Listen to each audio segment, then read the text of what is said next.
Yo, Vetrix, can you hear me? What up, Carl? Sammy, how we doing? Can you guys hear me? This is I don't use this platform to stream from. I'm not streaming from OBS. I'm streaming from a different platform because I just want to try this. This is better for interviews. Can hear. Okay. This is not good for straight. I feel I don't have access to all my cool little scene switching stuff, but this is better for, I do think this is more crisp and clean for interviews. So what up? We got Mike in here. Love the breakdowns. I appreciate you. Dre, stop stealing my saying. Stop stealing my quotes. This Zay, man, what up? Are today's videos set? Well, so today I'm only doing an interview with Archie. What up, John? How we doing? You launched your men's league team today? So do you guys have a game today as well? Stream looking crisp. Appreciate you, Zay. This is like I said, it's a different platform. I use this when I do coaching calls. This is better for like one-on-one conversations, but I'm trying. It just looks better than having those calls, the interviews through Discord. So I've got to find a way to be able to stream from here while I'm actually already streaming on OBS. I don't know. I'll figure it out. I'll ask somebody who's better than me. As an ex-college player, how do you get on the scene? The most important thing is having content and like being able to, having content or playing on smaller platforms. Those are the two best ways that I'm always telling people, especially now. Oh, launched a whole league. Wait, what?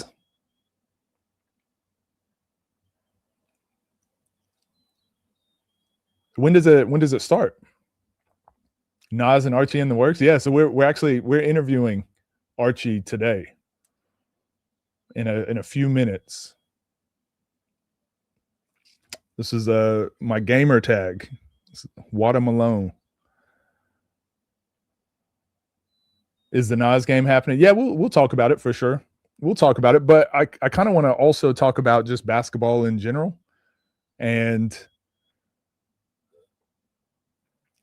talk about basketball in general with Archie, obviously the one-on-one scene, but you know, his thoughts about whatever. So he's got a really good mind for the game. Have to play college ball to be taken in the space? No, that's the good thing about 1v1. There's a ton of guys. Like, your resume doesn't matter. You heard Nas talking about Scoob. Nas was talking about Scoob, wasn't he, in that interview? And he didn't, and they're friends, they're close friends. And he was like, Scoob went to I don't even know where he went. He didn't even know where Scoob went to college. No one cares in the one-on-one space. Wada Malone. Not watermelon.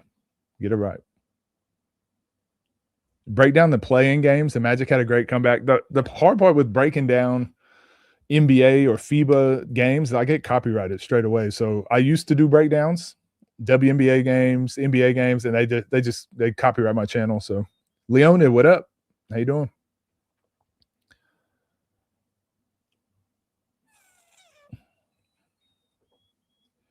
Frank Nitti, love going on a tangent about YouTube players versus. Yes, I saw that. I thought Frank Nitti was just contradicting himself every 5 minutes. I love Frank. Okay, Frank's my guy. I'm gonna have to ask him about this in person. But Frank don't be making sense sometimes. Okay,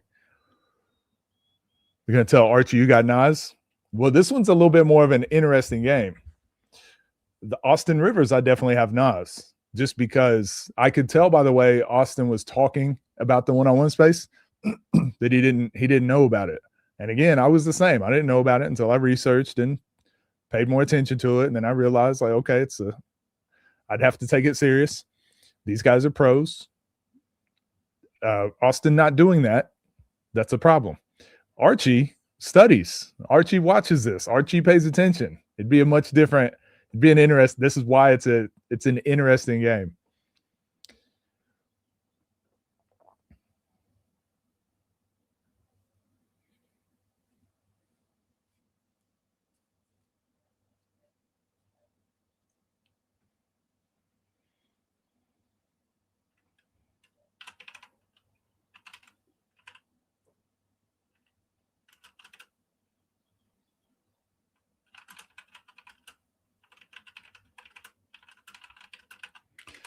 So as the conversation's going on, I'll probably just be talking about whatever, but make sure you guys are asking questions that you want to see Archie better than Austin. No, it's more so just the biggest thing about the 1v1 space is just being prepared, taking it serious. I think if the pros come in, are prepared and take it serious, yeah, like Jerome Randall, much different game. How long do you think it took you to realize just how good the guys are? Not long. I mean, you guys saw it. Y'all saw it in real time, right? I did. It was probably a week. It was probably a week of studying.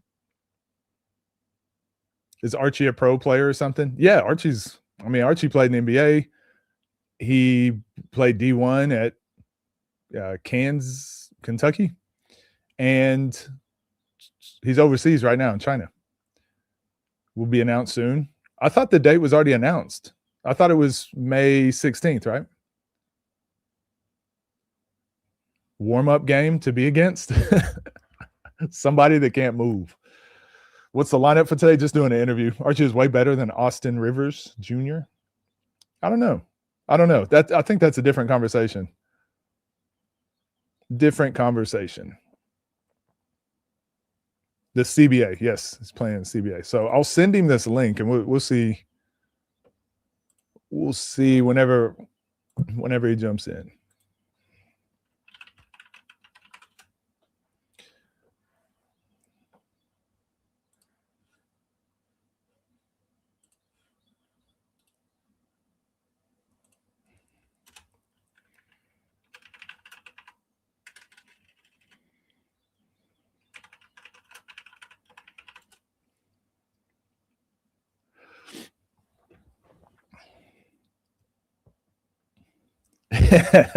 Mid-range versus 16-hour a day bionic.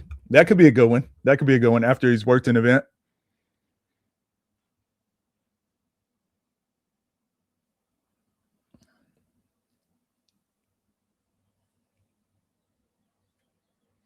All right, he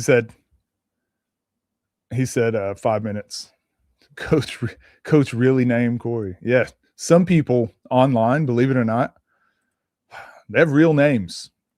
My real name is, in fact, not Coach, contrary to popular belief.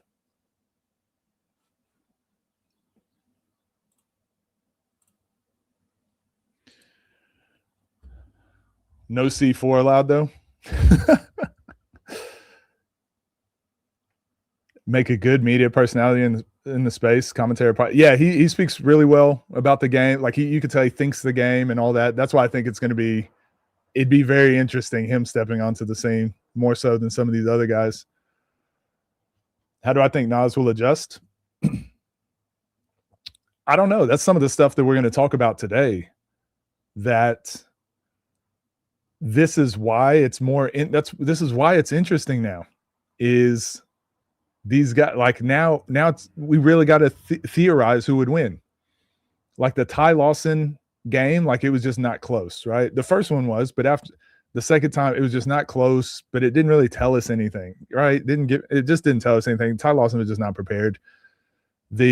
What's another game? Like the Briscoe game. Briscoe was not prepared. He didn't take it serious. So some of these games we're getting with pros, they're not serious from both sides. Like Gerald Green versus Dev, like that wasn't a serious game. So I'm not saying it wasn't serious, but Gerald Green didn't take that like he does like a NBA game.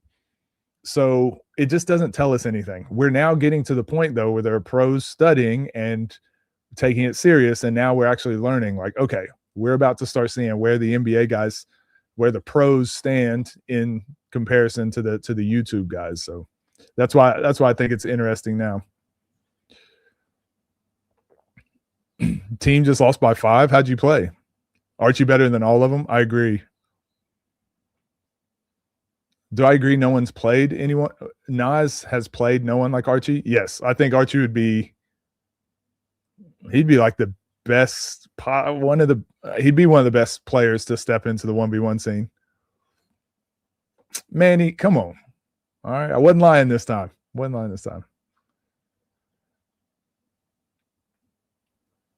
Coach has lip balm on his fingers at all times. Wait, what? Are you going to be coaching 5v5s in the future? Yeah, definitely will. I mean, I coach AAU, and Always enjoy sharpening my coaching tools. DA took it. Oh, DA as well. Yep. Can't forget about DA. DA took it serious. And again, he's just older. He can't move like he used to, but took it serious. He's still a pro.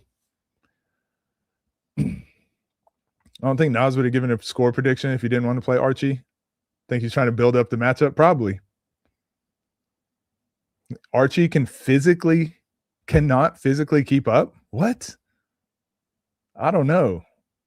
I don't know about that.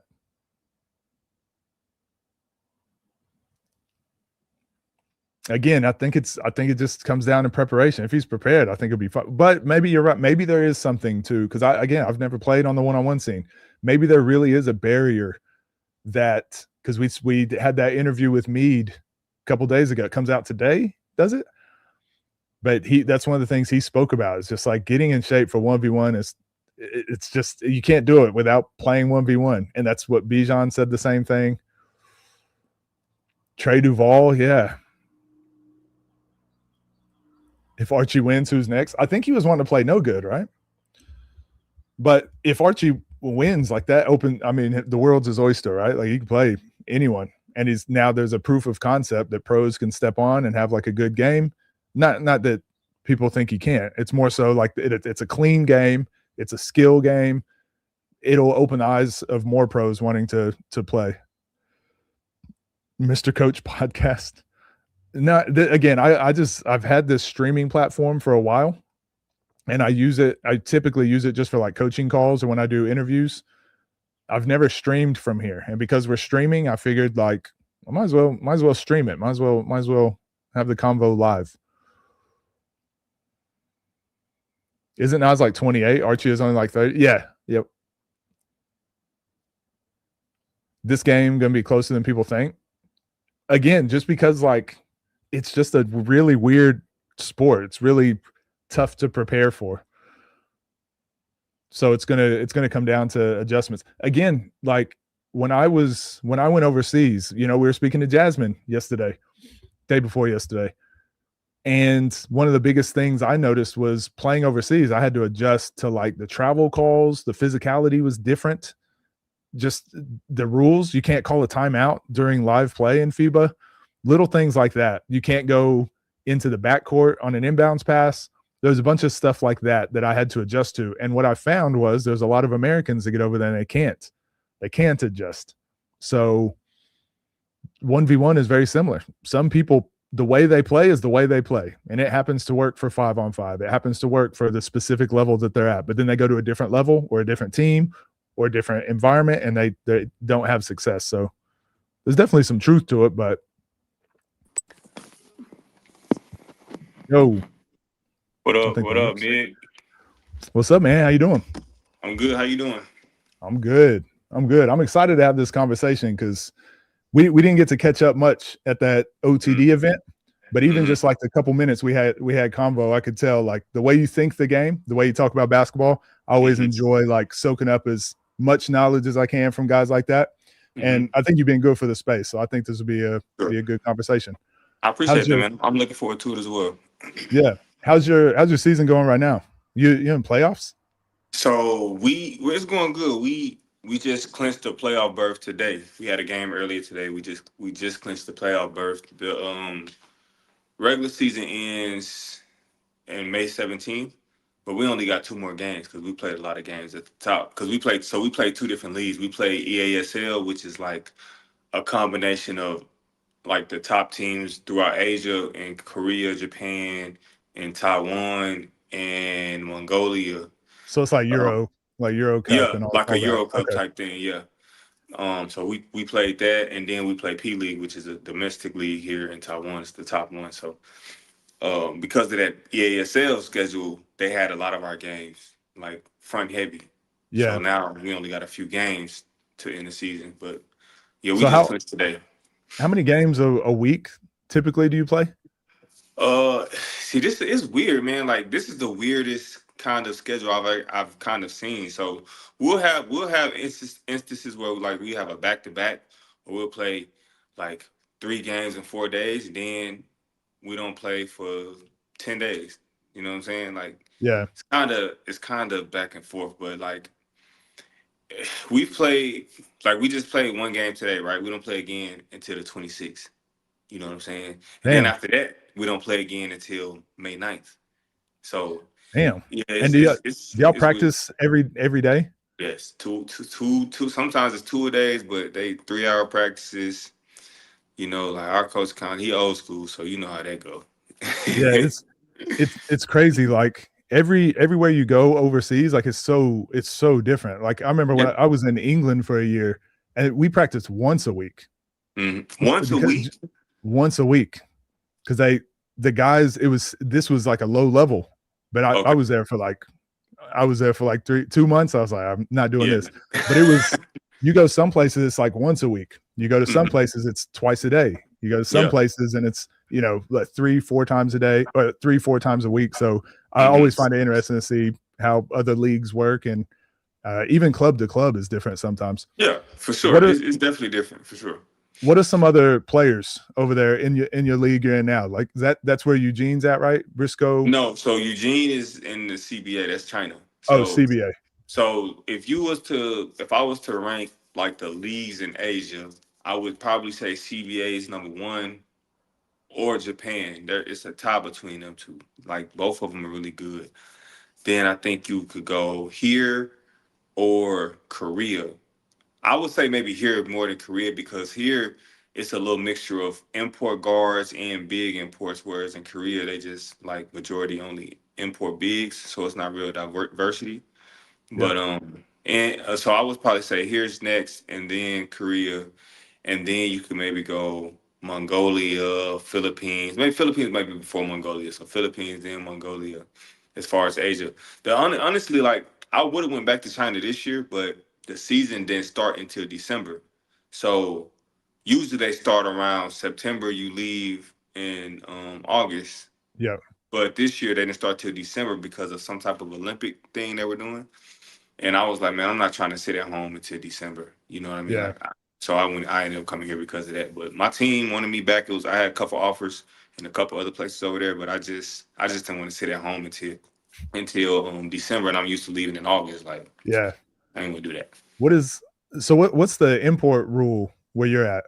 Is it just So, 2 imports? Yeah, it's 2 imports for the whole game. You play 2 imports, and then you can have so you can have like, let's say because we have a guy, he's African, but he went to school here, so you can have a guy like that on the court with Oh, you like as well. they call it in the NBL. Australia has this too. It's like a development player. Like a student, I don't know, like a student player, I guess. I don't know, Yeah. but we have one of those that the other teams do as well. They have those guys, but we have that, so you can have 2 imports on the court at a time along with that. But the EASL, it's the same way. You can have two imports on the court at one time, and you can have an Asian import. So an Asian import is just a player who has an Asian passport. You know what I'm saying? Okay. So Yeah. you can have 2 imports, the Asian import, and we could have the student on the court too. So you know what I'm saying? Okay. You can damn near have 4 imports in a sense. Yeah, and again, just kind of like I was talking about with training, like the amount of different imports and rules, like from league to league, is always like so interesting. It also kind of changes the whole dynamic of how you look at the league, because again, when I was in England, you could only have 1.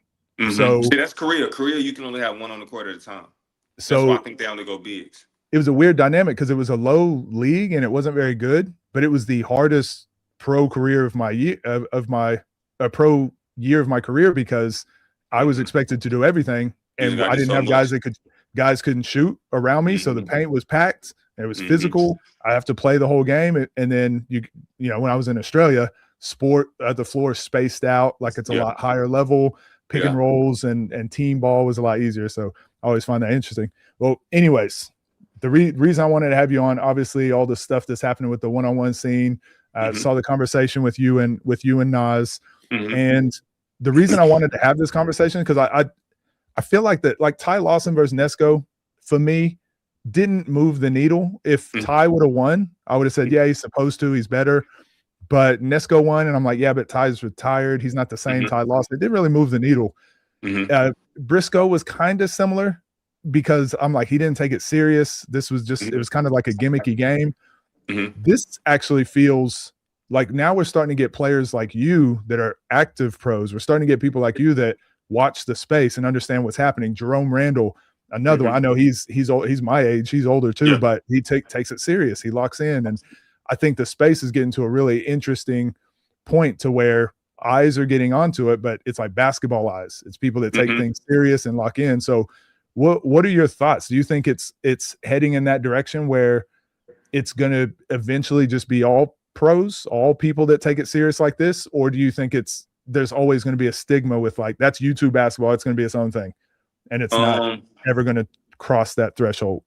Well, honestly, I think that would just kind of depend on how much money is generated throughout the scene, because it's like, I know everything got a price for the most part. So if guys are getting, let's say 5 years down the line, like guys are getting 30, 40,000 for a pay-per-view game, then a lot of the overseas guys for sure will, look at that as a way like, okay, if they match the criteria and can, bring that type of attention to the space, then, why not? You know what I mean? Like I have a few guys that I know now that are very interested. I don't know if they'll pull those type of numbers right now, but they're really good players that if they were to go do a season on TNC or do a season on OTD, that they would stand out because they're really good. So I think that it's trending in the right space.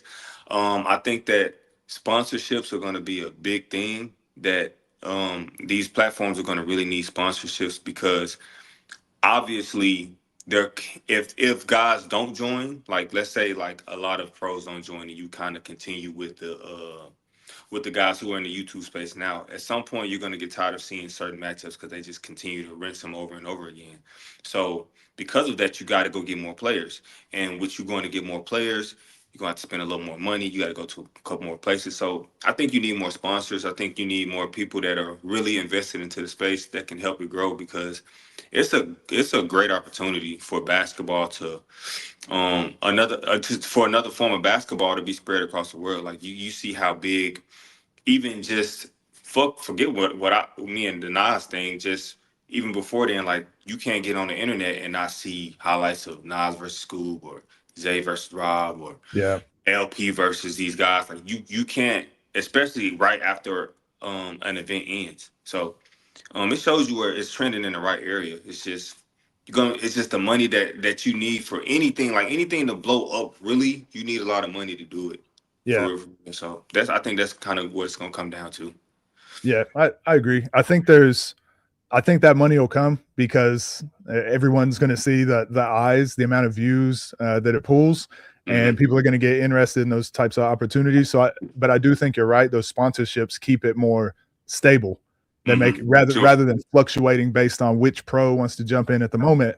If you know, like, this is how much money is coming in, well, you can actually just pay those guys full time to be involved. So like with obviously the Austin Rivers situation, I spoke about this, and one of my big pet peeves, because again, I took, like, my basketball career, I took the long route. I didn't have the machine behind me. I didn't have good coaches. I didn't have advice. Like, I just was kind of one of those that was left behind. But then late bloomer, found my way later on, and I always thought, like, damn, like I'm here now, and I'm playing against guys that did go D1, guys that did play in the NBA. And that resume was always brought up, though. Like, where'd you go to college? Me, I went NAIA, but I'm on the court against D1 guys. So I'm like, we're here now. Like, let's do it. I've got 30. Like, it doesn't matter what my resume was back then. So I kind of feel the same way about the one-on-one space. That's why I gravitated towards it, because it's like your resume doesn't matter. It's like, check up. Do you feel like, do you feel that same way? It feels like you kind of have a chip on your shoulder. I feel like when Austin Rivers approached it, he doesn't fully understand the space. He went straight to resumes. When I heard you talking to Nas, it was a lot more of like, you personally cannot beat me because of my skill set. Yeah. Do you agree with that whole description? I guess your resume doesn't matter in 1v1. It's about what you can do on the court. Or do you think there's a bridge that just like YouTube guys can't mess with pros? I don't think that. I think that it just depends on what's said. So for instance, when this whole thing started, it was because Nas called me a shark and he said he was looking for a whale. And I'm like, okay, well, based on what I've done and what I'm still doing, I if the definition of a whale is what you're saying it is, then that's a whale. If That's not, you. then none of us are whales. Like you're not a whale, I'm not a whale, Austin Rivers ain't a whale, none of these dudes are whales. Because if you're looking for something that's like a one of one or uh as a whale, then that would be an all-star, NBA all-star, Yeah. realistically. You know what I'm saying? Like, so that's where I say, okay, based off resume and what you're doing now matters to me. I don't think that you can bring up resume to me if you aren't playing anymore. Because if you're not playing anymore, then obviously you lose athleticism, you lose a certain Yep. touch that you might have, you're out of shape. Like, so you can't bring your resume into it when it comes to that standpoint about playing right now. I don't think.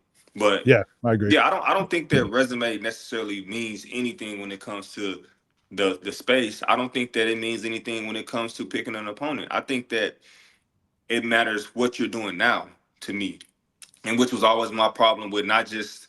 Well, only reason I bring Nas up because obviously Nas is the biggest name in the space right now, Yep. and he's the one that people really focus on when he does a call out. So when he does a call out to these guys he's calling out, they're usually older or retired, right? So because of that, it's like, okay, yeah, they have a pretty good resume, but their resume don't really mean nothing because they're not playing anymore. So Yeah. you playing against a person who's a shell of themselves. You know what I'm saying? It's like the Ty So Lawson thing we just talked about. yeah, like Ty Lawson was a shell of himself. You feel me? Yep. Like even when he's about to play Gerald Green, I don't know how the game is gonna go. I don't know how Gerald Green looks. Gerald Green's my Yep. guy. Like we played in Phoenix together. That's my brother. I don't know how he looks, and It's I, not the I same, hate not the that. same Gerald Green. Yeah, you know what And I'm that's saying? a But at yeah. 41, coming off a torn Achilles injury, I don't imagine that he's the same player. And obviously, at 41 to retire, you're not really taking basketball serious no more. Right. I only know one person right now that I can say that takes basketball pretty serious, and he's in 40, and that's Joe Johnson. But outside of Yeah. Joe, I don't really know too many guys that are 40 plus that take basketball that serious. So, Yeah. um, and then you call out Pat Bev. Pat Bev is 36 and he's basically converting into the media world. You know what I'm saying? Yeah. Austin Rivers clearly said, like, bro, I don't even hoop no more. This shit is for fun. So, I would have to get in shape and do this and that. Like, you calling out guys that aren't prepared or nor do they really care about this shit anymore. Like basketball, I say. You know what I mean? So Yeah. yeah. It's And my thing was like I was like, okay, I mean not to cut you off, but no, you're good. these are the type of caliber of guys you want to play. And I'm like, why play them?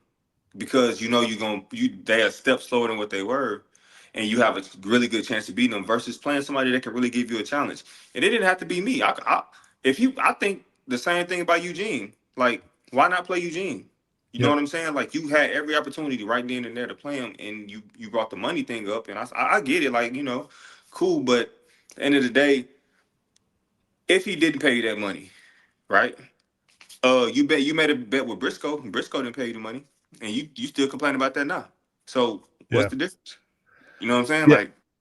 Like, As you're talking, it's interesting to me because you, at first, I would say a year ago, 2 years ago, the YouTube scene was always disrespected. And I was one of the people too. When I first saw it, I was like, I'm not getting involved with the one-on-one scene, like the street takeovers and the fighting and the whatever. These guys don't really hoop.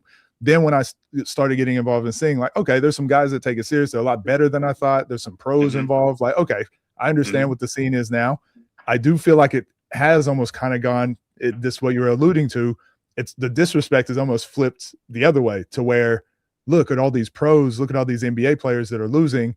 The YouTubers are better than the NBA guys or as good as the NBA guys. So I think when you were talking about that with the Ty Lawsons, the Pat Bevs, the Isaiah Briscoe, now the space is getting to a point where we're actually going to have some good conversations where, mm-hmm. if playing a current overseas player versus a current YouTube 1v1 player, those are different conversations, way different conversations. So that's where it's exciting for me because now we're getting to a point where it's like we're actually going to see it happen on the court rather than just on the internet. And hopefully that's a game that you guys like. Hopefully that game does get set up, and I would love to see that happened. How sure are you of that game happening? I mean, it really just depends on them. Like, obviously, the numbers have to make sense. I'm not gonna try to bust their head or crazy, but I know my worth, so I'm Yeah, gonna want my worth for sure. I know how big the game will be, so I can't just allow anything to be thrown at me. I want to play him, so that's not a big deal. But the thing about it for me is, like, realistically, I don't have to play him. You know what I'm yeah, saying? And he doesn't have to play me. But my point is, like, I don't have to play him because it's not my livelihood. Like, the YouTube scene is not my livelihood. It's just something I'm interested in. So, but I do want to play him. So because I want to play him, I'm gonna try to make this a seamless process to make it happen. yeah, Now obviously, like, something I was thinking about, because one thing that I might want to make sure I do have before I do play him is a signed contract for where I go next year, because I'm a free agent after this year. So I think that I might want to wait until after I have something signed, to where I know what I'm doing and where I'm going. But yep, outside of that, there wouldn't be anything that I can think of that would really hold this game, unless they just trying to super lowball me. You know what I'm saying? yeah, Like, I'm not going for that. But also, with these conversations that are being had now about me playing him, I can't see myself playing nobody else first or any other way but him now. You know what I, I'm saying? Like, that was going like to be if a they try to question. throw somebody else at me, it's over. I'm like, I'm not doing it until I play Well, him. so that was going to be my question, because originally it wasn't even about Nas. You were talking about wanting to play like another pro, was it, or were you wanting to play another, like, a YouTube guy? What was your? So originally I was like, I would do either, but as I talked, like, as me and Davo had conversations, and I told Davo this probably right after the event in LA, because he asked me who would I want to play, and I was like, honestly, I'll play anybody. So he asked me about would I rather play Trey Duval, Malik Beasley, or Nas, and I said I don't want to play Trey because I fuck with Trey. Like, me and Trey Duval, we played together this summer in the Run Classic. Like, we was teammates. But I don't want to play Trey. I said I would play either Malik or I would play Nas. But I said if I played Nas, I think that game will be bigger, just simply Yeah, because who Nas is to the space. yeah, And so I from agree. that point on, me and Davo had conversations. He was like, okay, bet we gonna set that game up or whatever. But that was just talk. So nothing ever happened from it, obviously, because I'm still over here. This was just, names being thrown out. The last time I had talked to Davo after that was on the live that Nas had joined after he beat Scoob. And, like, then it was conversations about me playing against No Good, which No Good is supposed to play Oney Yep, first. So when he said he's gonna play Winnie, I was like, okay, well, who gonna be my tune-up game? Because he said, he's gonna be his tune-up game. And yep, so I was like, so when Davo said, who you want for your tune-up game, I was like, we already talked about Nas. This is just me talking, you know what I'm saying, about what me and Davo talked about. And so everybody was like, no, Nas not a tune-up, Nas not a tune-up. I'm like, anybody's first game is a tune-up. Whether I win or lose, it's still a tune-up game. It's a game. A tune-up is, to me, from my definition of what I was going off of, was a moment to prepare you for what's next. Your first moment that you were experiencing something to prepare you for what's next. And so yeah, I explained that to Nas tune live. I said, bro, I was saying, like, no matter what, I win or lose, you're still a tune-up because you my first experience playing in the scene. You know what I'm saying? And so but you know how egos are. His ego got in the way, and you know how the comments is. They make you, they rage bait you into saying other shit. So they give me every day. Don't worry. you know what I'm saying. So, like, it was just one of those things where I think people took it out of proportion. But for me, like I said, I don't really care. Like, Yeah, I told you how I felt about it. If you take it another way, that's on you. yeah. I think for me, that's kind of what I try to do with my platform, anyways. Because there's a couple different sides to the internet. There's the content rage bait side that you talked about, but then there's like the X's and O's or strategy or like what's actually Mm-hmm. happening. That's what I try to bring a little bit more to. I Mm-hmm. see the trash talk, and I just thought it was funny that Oh, day for that y'all sure. were on the conversation, the tune-up game with. First of all, Mm-hmm. No Good's hilarious. Every time he's He's on live, funny. No Good's funny. it's just comedy. But He's funny. Yeah. there was another one with Malik and them with No Good. He started calling each other a lick He's a lick, and you think you're lit. So for me, the trash talk part is just funny, but I do think that's what makes this situation unique. Because again, this is where the resume kind of comes in. You shouldn't have to engage as much with the trash talk. The game should just be the game. But for Nas, it makes more sense if like he was talking about it being a whale. He's like, I can build this game up. I can do this. And one thing I'm starting to learn a little bit more about Nas is like, he's actually like, he understands this. He understands how all of this works. He's actually a lot more brilliant. I gave him credit for it, like with the behind the scenes, how he thinks about content. So I thought it was like a mesh of both worlds. For me, I guess I'm just excited to hopefully see this, even if this game doesn't end up happening. Hopefully it does. For me, it's just like we're getting closer to that point though, where it's like active pros playing the top YouTube guys is starting to make sense. But I'm also seeing some of the top YouTube guys are, I just call them pros now. Some of them do this, Zay training 2-3 times a day, like does this full time, doesn't do anything else. Like he's a pro to me now. So now we're starting to get to that space where the YouTube scene, there's a few guys that we can consider kind of pros, but it's still different than going overseas and having that resume. It's still different than stepping on the NBA court. Let me ask you a question. You remember when And One streetball was really, really big at its peak, and those guys were getting paid a lot of money for their platforms? Would you have considered them pros? Yeah, but more entertainers. Because the reason I asked you is because even though this is more serious than entertainment on the 1v1 side, it's still like if you take for instance, you take those guys who won the 100K tournament. Yep. And if you put them on a court with like a NBA in an NBA setting with NBA guys, how do they look? Yeah, completely different. We saw LP. Look at when LP gets on the court, like he looks leagues, like he's in a different league than some of those what guys. What I'm saying is that team, that OTD team, if you put that OTD team up against the Brooklyn Nets, the worst team in the NBA right now, how does that game look? Yeah, it's not even close. Right. So 70, 60. I think that I think that because of that factor is what kind of throws like people who not just I don't really look at like the guys who aren't playing at a high level necessarily, but like people who play at a high level, I think that's the disconnect there, because like, okay, what do they look like on the court versus a team full of high value or high character? I agree. Let me see if I can shortcut this for you, because I think I completely agree with what you're saying. I'm like, I mean, we've stood across from each other. We're pretty much the same height. I was a guard overseas. And so when I first looked at the one-on-one scene, I was like, if this were back in, if I had this back in my day, like there wasn't a matchup here that I could play. Right. Like it's not there yet. But my vision is we're slowly starting to see guys start like making those, like Lamar Peters is a good example. He's good enough to still be fighting for like really high paid positions overseas.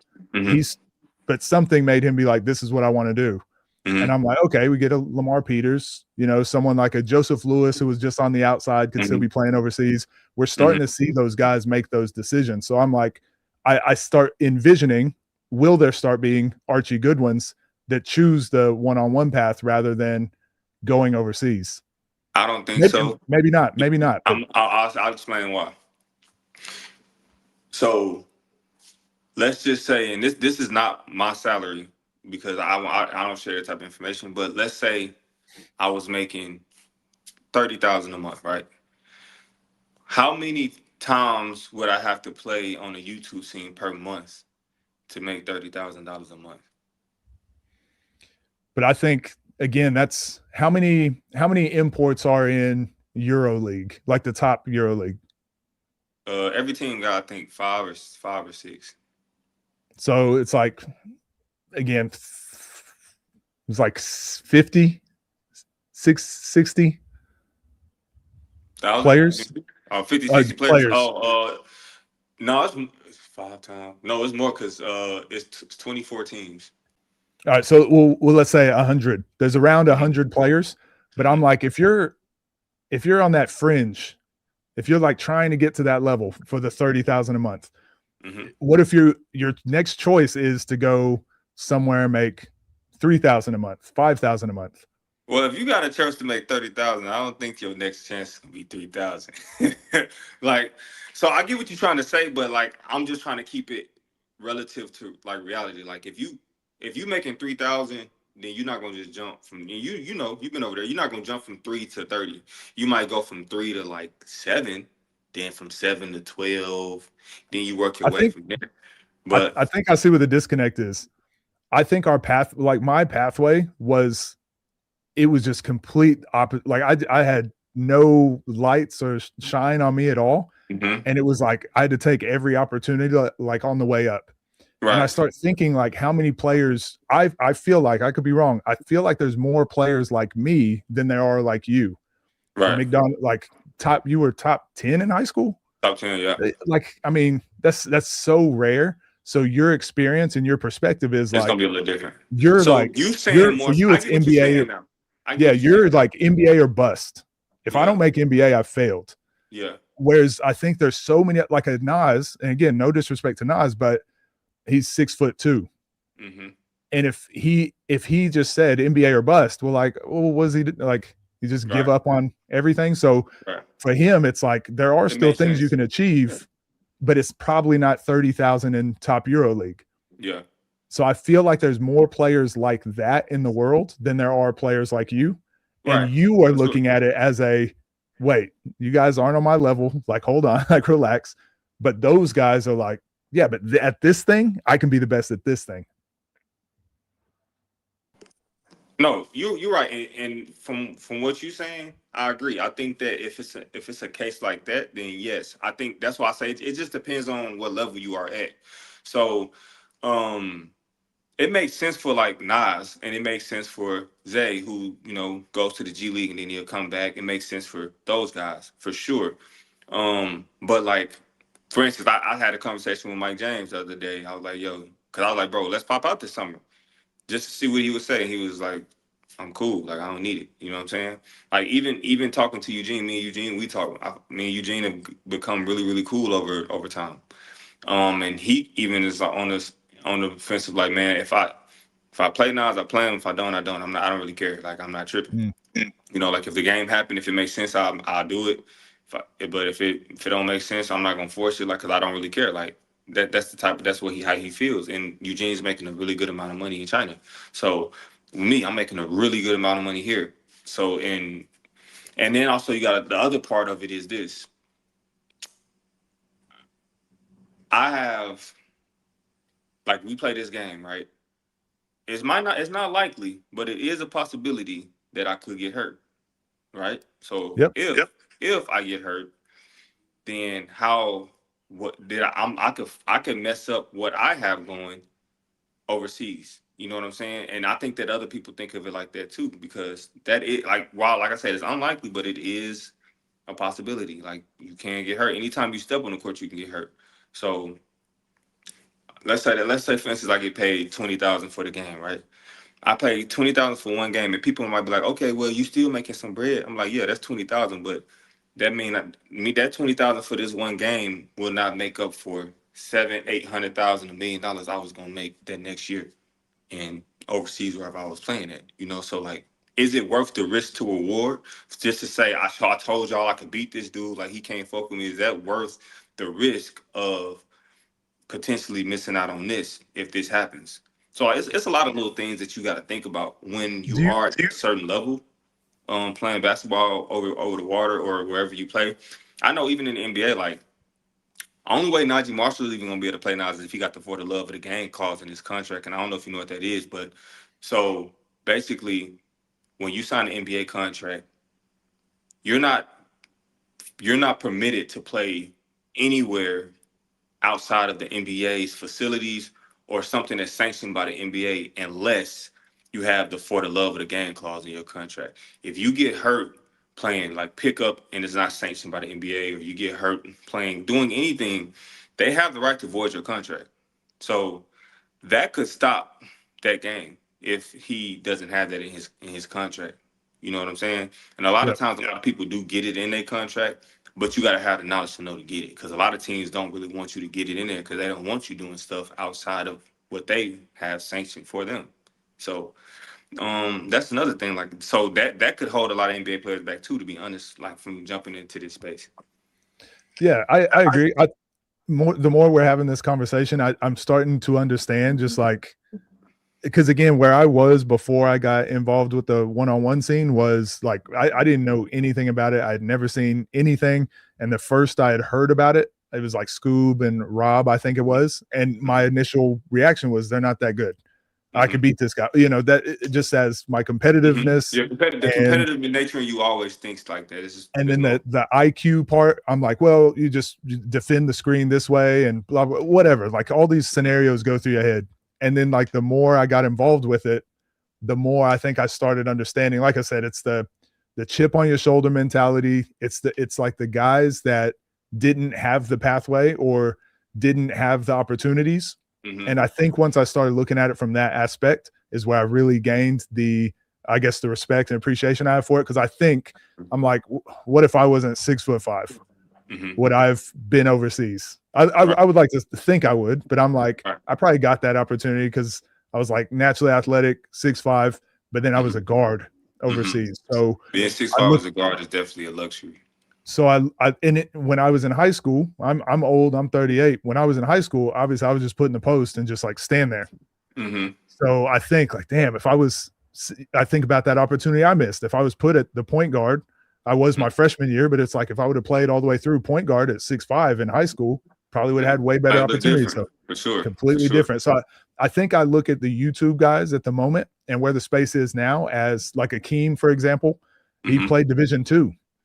But he's playing against a Joseph Lewis who played overseas for 8 years, played in the G League, stuff like that. So I go, okay, I like this because now we're getting a mesh up and opportunities for all these guys that just didn't happen to make it or didn't have those opportunities. So I think looking at it from that aspect is where I see where they're coming from. But then this is why I wanted to have the conversation with you, because I also resonate naturally more with the way when you were talking to Nas. I was like, I see where you're coming from, because I do sometimes feel a type of way too. Like, man, everything I've done in basketball, and now I just commentate 1v1 now. Like that's who I am, just a 1v1 commentator, you know. So yeah, that's the way I think about it. Do you think it's ever going to get to a point where the pros, I guess, look at it as even or close, or do you think there'll always be as far as like player to player? Yeah. No, not NBA players. If you saying like overseas guys, like I say, it just depends on who. Because I'll give you an example. Like Joseph Lewis. You can say based off of like he was. I don't know necessarily how high of a level he played overseas, but I know he played overseas. But you can say like, okay, he's close to these guys. Some guys might be better than him, but he's close. You know what I mean? Like respectively to everybody in the scene, he's close. Like he'd give anybody a good game. But you take a Mike James, or you take a Kevin Punter, or you take a Eric McCollum, and you put them in space. But those are really, to me, those are NBA guys. Right, but they just happen to be playing in Europe. Right, you know, that's my thing. So you take one of them, even a Marshawn Brooks. You know what I'm saying? You take a guy like that and you put him in his space. Do they match up with these guys? Can they, you know what I'm saying? Or will you see a difference? And I believe you will see a difference. You know what I'm saying? But I guess my point was, I see a difference with Mike James against anybody. Right. You see a difference between Mike James with anybody for sure, and for sure in the space. But because Mike James is that talented. Like me and Mike James played together in the summer league. My second or third year in the NBA, he was on when I was with the Suns. He came and played with us in summer league, and he went from being like the second or third off the bench to like starting. So our starting lineup in the summer league was him at the 1, me and D Book on the wing, TJ Warren at the 4, and Alex Lynn at the 5.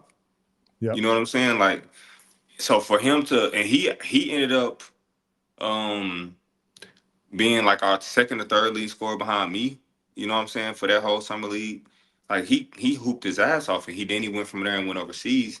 And then when he came back, he was in Phoenix. And to be honest, the only reason he didn't stick in the NBA is because, for real, Mike is he's kind of crazy. Like you know what I'm saying? Like he a little crazy. So I think that's the real reason. And he wasn't going to accept less because he's like, I know how good I am. So why would I do this when I can just go be the man in Europe? Which, he's making the same amount of money because it wasn't like he was on a really big deal in the NBA. So it just made sense. Kevin Punter, the same thing. He could have went to the NBA, but it didn't make sense. You're making so much money and you the man. Why would you leave that to go just for the NBA name? Like, realistically, I've been overseas since 2017. No, 2018, 19 year. That was my first year going overseas. If I wanted to bad enough around that time, I could have worked my way back into the league. But it's just like, do I want to go through the G League process again?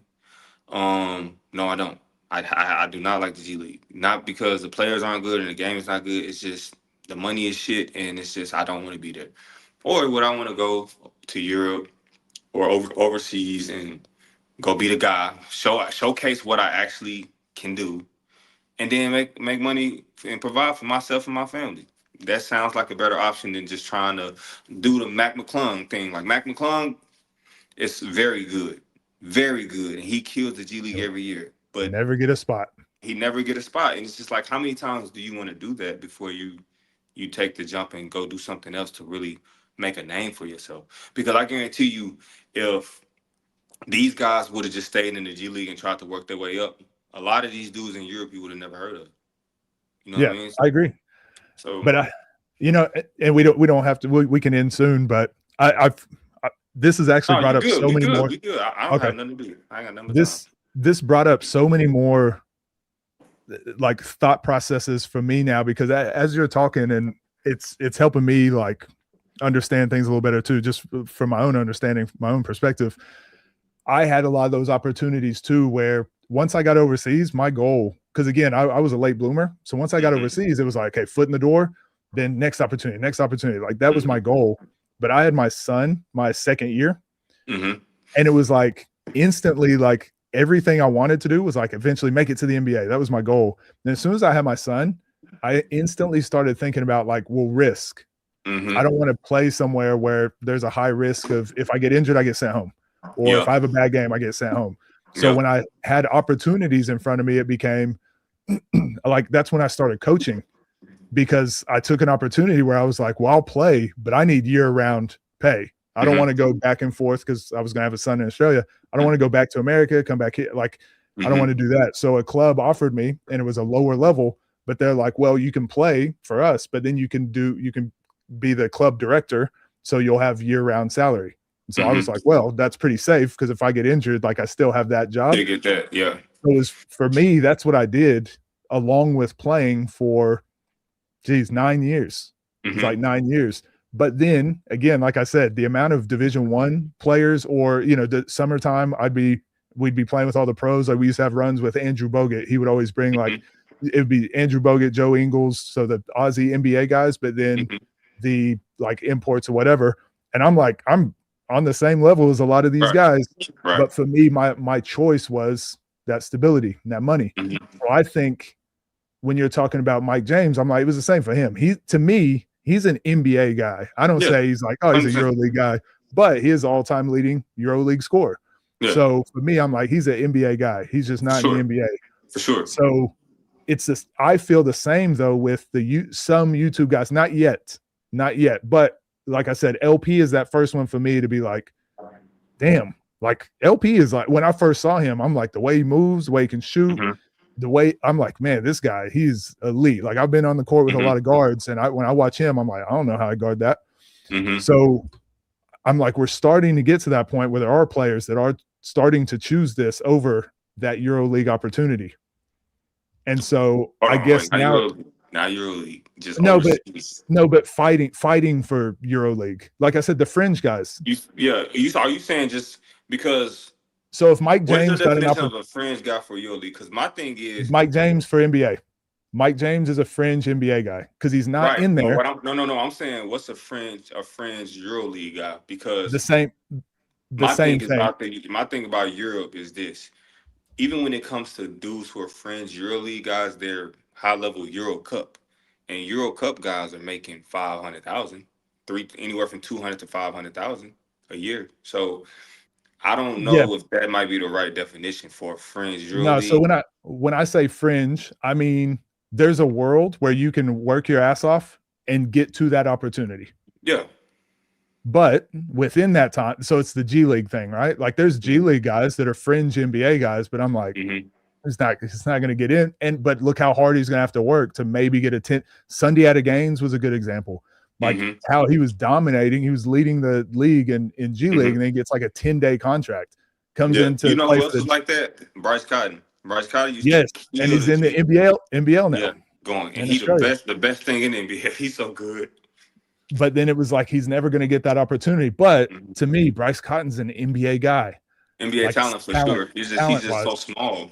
He's so small. Like I think Eugene is an NBA talent, to be honest. Yeah, I'm high yeah, on like I'm high on Eugene. I kind of know a little bit of his background about where he's from and just the type of what he went through to get to where he's at now. Like people don't even really realize after he played his college, he was at home for a little bit. He was at home. Then he went to Turkey and dominated. Like he went to mm, Turkey and dominated, and then went from China, and he just never looked back. But yeah, he didn't know what was next for him after college because I remember him even doing like a park run in Gary, Indiana. Like he was on outside on the concrete hooping about to fight in Gary. You know what I'm saying? Like, and he went from that, and it's crazy when I seen him on that video. I'm like, I don't know who this cat is, but he can fucking go. Like, you know what I'm saying? Like you could just see it. He could go. And then now he's one of the better guards over there. He's on a championship contending team, making millions of dollars. Like it can switch for you just like that. But it's like you said, are you willing to take that risk and do that? yeah, I think that what will happen is some of these guys might take the risk initially to see if there's something there for them. And then if they don't think that it's something there that can transpire, then I think they'll just stick with the scene or they'll go back and forth depending like how C4 do. C4 come yeah. back and forth. You know what I'm saying? BJ might come back and forth sometimes. I think you will see that more because I think like, at the end of the day, and I said this the other day, maybe I won't say Nas, maybe outside of Nas and maybe Scoob because Scoob is a little older now. Majority of these dudes, if they got an opportunity to go overseas, they're gone. You know what I'm saying? Especially if it's enough money that they can survive on that makes sense, they're gone. You know what I'm Yeah, saying? Because we all want to play basketball. We all want to like 5-on-5 basketball at a high level is the ultimate goal, no matter what. It's always been that. Especially if you like NBA is obviously number one, but like being able to do that 5v5 at a high level and make money and provide and do these things, like that's the ultimate goal. So do you even think that is for everybody? I think it is for everybody, and then they pivot once they realize like, hey, maybe this isn't. You know what I'm saying? Because it was even one time where LP was telling me he was about to go back to the G League. You know what I'm saying? And then the next time I saw him, he was like, "Man, I'm cool because I'm making money doing this. I don't need that." You know, so I'm just so I think it just depends. But I think the ultimate goal for anybody, especially if your age is not at a point where you're like, okay, maybe I need to just settle in with this, then I think that they will take that opportunity if it comes and it makes sense. Like, I don't think like as talented as a guy like BJ is or C4, like they're both two talented guys to me. I don't see them just staying on the 1v1 scene because they're really good and they can play team basketball and they can be really good at 5-on-5. So it's like I don't see them doing that full time. I just don't see it. I think the guys that would do it full time, like even Chris Likes, like Chris Likes was playing on Baller's Life, right? I Yep. don't think I don't think Chris Likes would do that full time. I think that as soon as the team calls him, because I know he was coming off of an injury, he's gone. You know what I mean? It's just 5v5 is usually the ultimate goal. You know what I I mean? would say usually, but again, like I said, my situation it was like the only thing I thought about was like being the best, take every opportunity I can, and then as soon as I had my son, it's like everything pivoted, So let and me it ask you was like this: if you was, let's say, you was making $10,000 a month, um, in like overseas, right?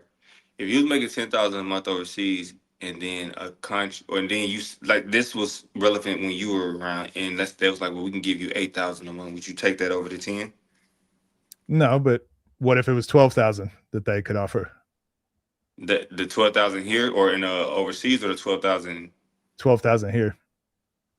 Would you take? You would take it over the 10? I'd consider it. I think I would. I don't think I would, and the only reason is because the earning potential is way vastly different based off of Maybe. and this is why. This is why. Okay. This is like boxing. One-on-one is like boxing. It's high risk, high reward. If you lose, no matter what, you lose, unless your name is Scuba Moon, if you lose, your reputation and your value takes a hit when you lose. Now you can build it back up by winning against credible names, but also it's like, okay, if you lose to one credible name, how soon can you get another credible name again? Like, how soon will LP be able to play against a Zay caliber guy again? Like, I don't know how soon that'll be, because it's like people are all saying he got to work his way back, and it's not to say that he can, So but how long will that take? But also with that, will his payday take a hit? Will he even do the next pay per view when the next pay per view happens? Like, it's a lot of little things like that to where it's like, okay, I could go overseas and make this 10, and then one, it's not just based off one game. I have a 10-month season. I can play well in this 10-month season. Then my 10 jumps to 15 next year. Whether we play good or bad, as long as my numbers are good and I'm a productive player, attitude is good, my value increases. But in the 1v1 space, if you lose, it can hurt you. I agree with everything you're saying. I just think there's so much unexplored potential in the one-on-one space still, and it's still so young. So maybe I'm overstating how much money there is, but I look at it as whenever I was playing and it was full time, if I'm training twice a day, doing weights as well, like when I was playing full time, like basketball was my only thing. I didn't really have time for video games much. I didn't have time for like shows. I just didn't have time for like much other stuff. And I was just like my life was just basketball. But a lot of these YouTube guys, they can make content. They can do other things. So if you're in the one-on-one space, and let's say you're making 12K a month, 10K, let's say it's even 10K to go overseas and play for 4 months, or 10K here year round. And then on the side of that, you can also have your YouTube channel. You can also have, I guess you could do that either way. You could do that on both, but I feel like it's so much easier to do it in the one-on-one space. So I think when I look at those opportunities, I think me personally, I do feel like most people want to be the best 5-on-5 player. And I do think it's more prestigious. I think most people in the world have more prestige for someone who's a better 5-on-5 player than a better one-on-one player. Yeah. But I do think now at least it's a conversation. And at least now it would be, when I was playing, it just wasn't a thought. Am I going to stay and try and do and one or make YouTube content, or am I going to go overseas? It wouldn't, like, what are we talking about? Not even close. Sure. But I think now there's a conversation to be had. If you're Chris Likes, and how tall is Chris Likes? 5'8"? 5'8", maybe. Yeah. If you're Chris Likes and a team calls you up and is like, hey, we got an opportunity, not a lot of money, but we just had our point guard get injured and we want you to come out. And then Baller's Life is like, but we got 2 events, next month. I think it's different. I at least think it's worth the conversations now. Do you disagree with that? I think it just depends on the person. I think it can change with anybody. It depends on the person, because if guys are like, if it's a low level thing, then it's like, okay, do I really want to go here? Because sometimes the countries are shit. You might go to a bad situation. So it's like, do I really want to go here? Or do I want to stay home, be where I know I'm comfortable at?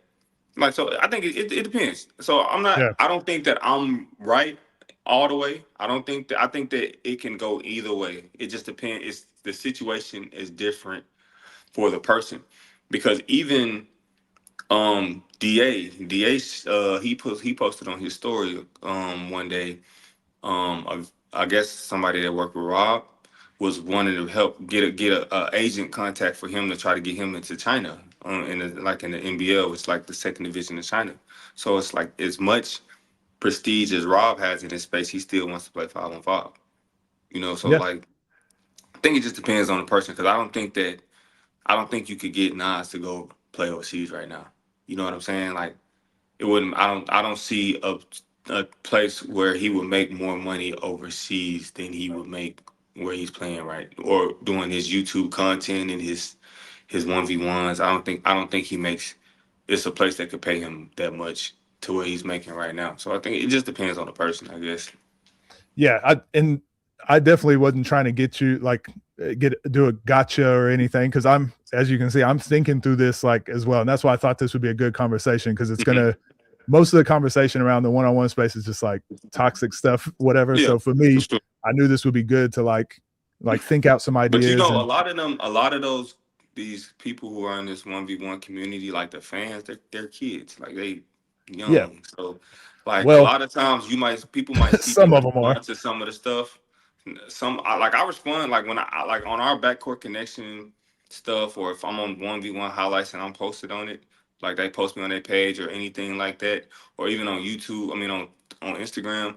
And if I see people say stuff, I'll respond sometimes, but I don't respond because they made me mad. I respond because they're so wrong that I have to try to help correct them. You know what I'm saying? And they take that as, oh, he mad. Look, I'm like, no, you're just wrong, and I'm trying to show you that you're wrong so you can not be ignorant to what you're saying.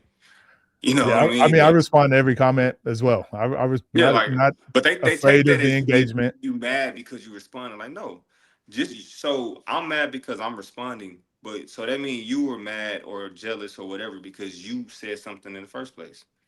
But then like so like or are you too be you shouldn't even be responding to me. Why shouldn't I respond? You can say whatever you want about me, but I can't respond. That don't make sense. I don't get that logic. They Like don't when know how people get much. mad at KD for responding on Twitter, it's like you can say everything under the sun about this man, but he can't respond because he's KD. He ain't supposed to respond. That sounds stupid to me. That just sounds stupid to me. Yeah, I respond to every comment, and one of my goals is to like I want there to be less stupid people out there. So I try to Sure. inform people where I can. Try to have the, but that's why, like I said, that's why I wanted to have this conversation because I think it does. There's a lot of people out there that do listen to what the talking heads on the internet are saying, and they're just going to use our arguments now. Mm-hmm. Everything we've said is going to pop up somewhere else. So For sure. I would much rather be someone who we have a voice and we can talk. And now those are the conversations that people are starting to have. And obviously I want to get your take on just like the one-on-one scene as a whole. But for Mm-hmm. me, this was really interesting to see how you view the space and 5-on-5 and like try and iron through my thoughts as well with just like overseas 5-on-5, 1v1. And I do think hopefully it gives other people like a little bit of perspective too, because we've seen Mm-hmm. all the different angles of it.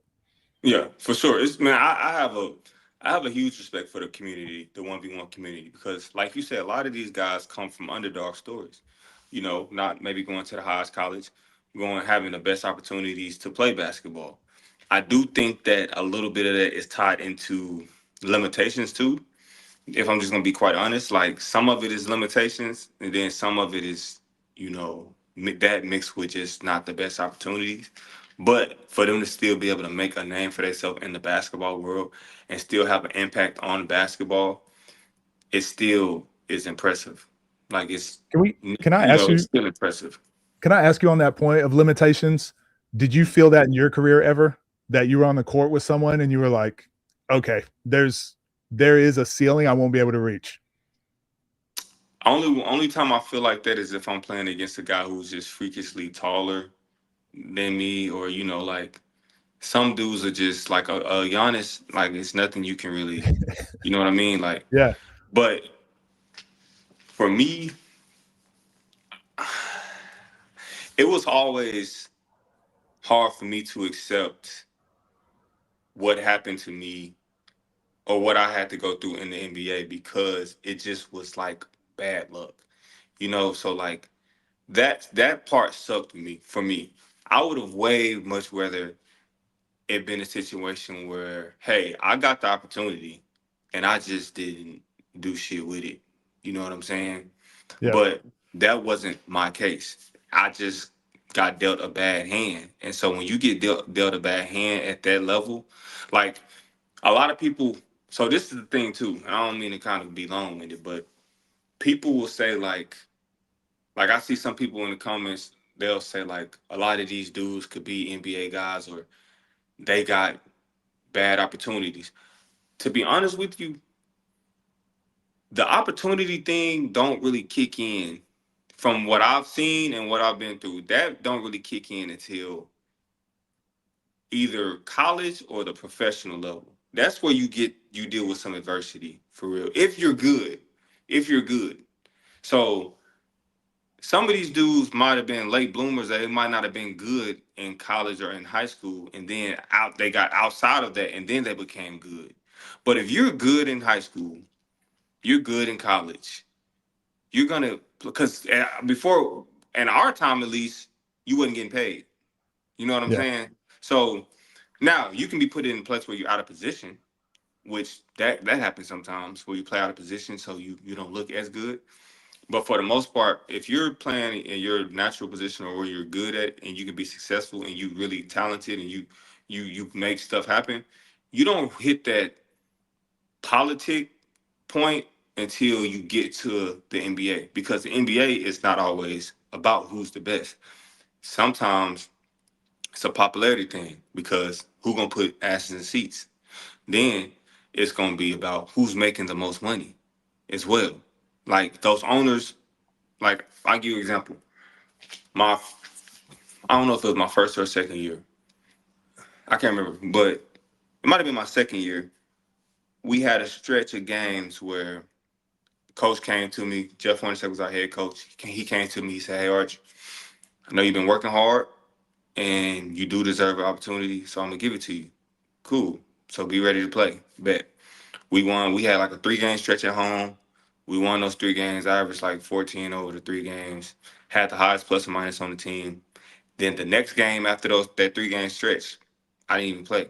So I went to the office. I said, "Coach, I'm just curious. Like, did I do something wrong? Like, what I do?" And he was just like, "No, you didn't honestly do anything wrong. You played your ass off. The owners just are telling us we got to play the veteran guys. Like, we got to play these guys who are making this much money. So because of that, I had to sit you." So stuff like that happens Do you when think that money's doesn't? involved. You think that doesn't happen until that level, though? I don't think that necessarily happens at the college level. It might happen now because money's involved, but I don't think I, that I've that seen it. I see happens. it happen at every level. I mean, I, I haven't seen that happen in high school or in college just because. And I say that because when I was, for instance, when I was in high school or when I was in middle school, for instance, right? When I was in middle school going into high school, I was not I was a late bloomer in that sense.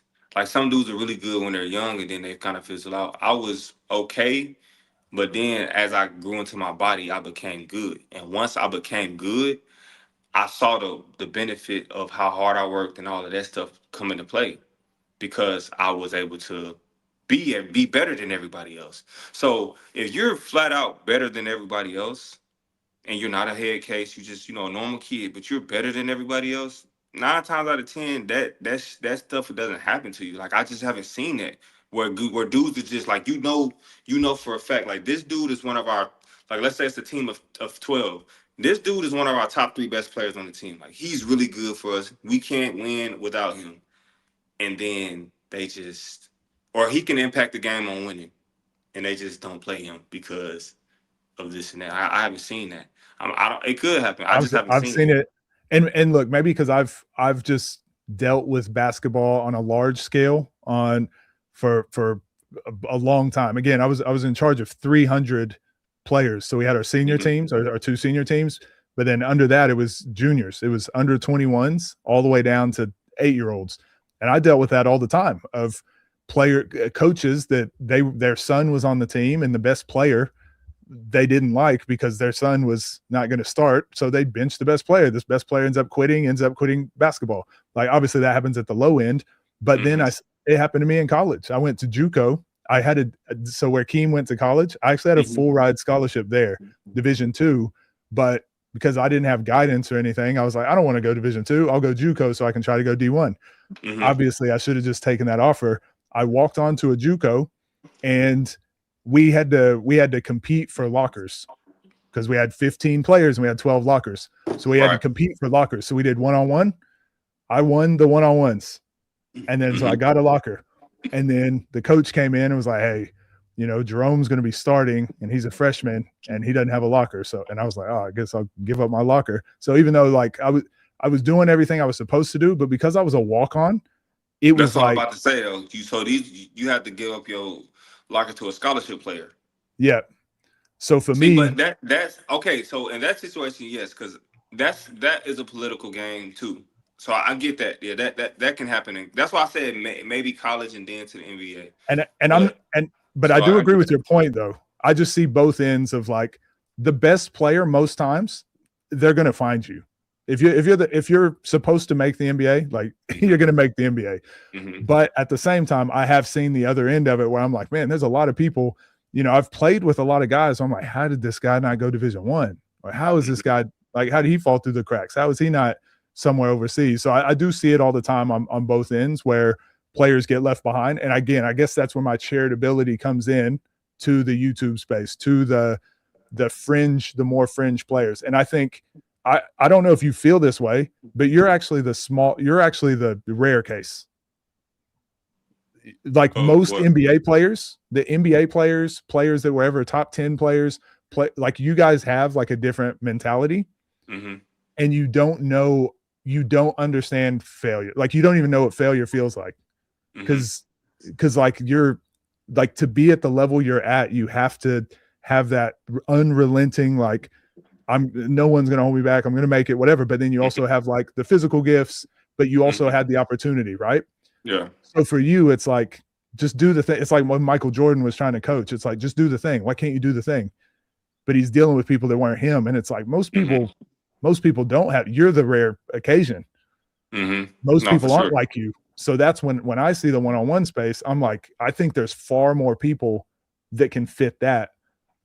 And we'll end up start looking at that as like a viable option than people that think like you of, I want to be the top of the top, the elite of the elite, and I want to do this. I'm like, and you've probably had teammates like this in your career where it's like, they don't even care. They just happen to be there. Yeah, for sure. I agree with what you're saying. I think what you're saying is valid. And those type of people make the space good though, because they have a chip on their shoulder to prove something.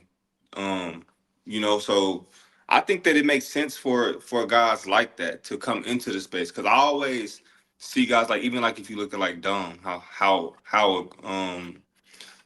I won't even say aggressive, but like how emotional he is towards the game of basketball when he plays.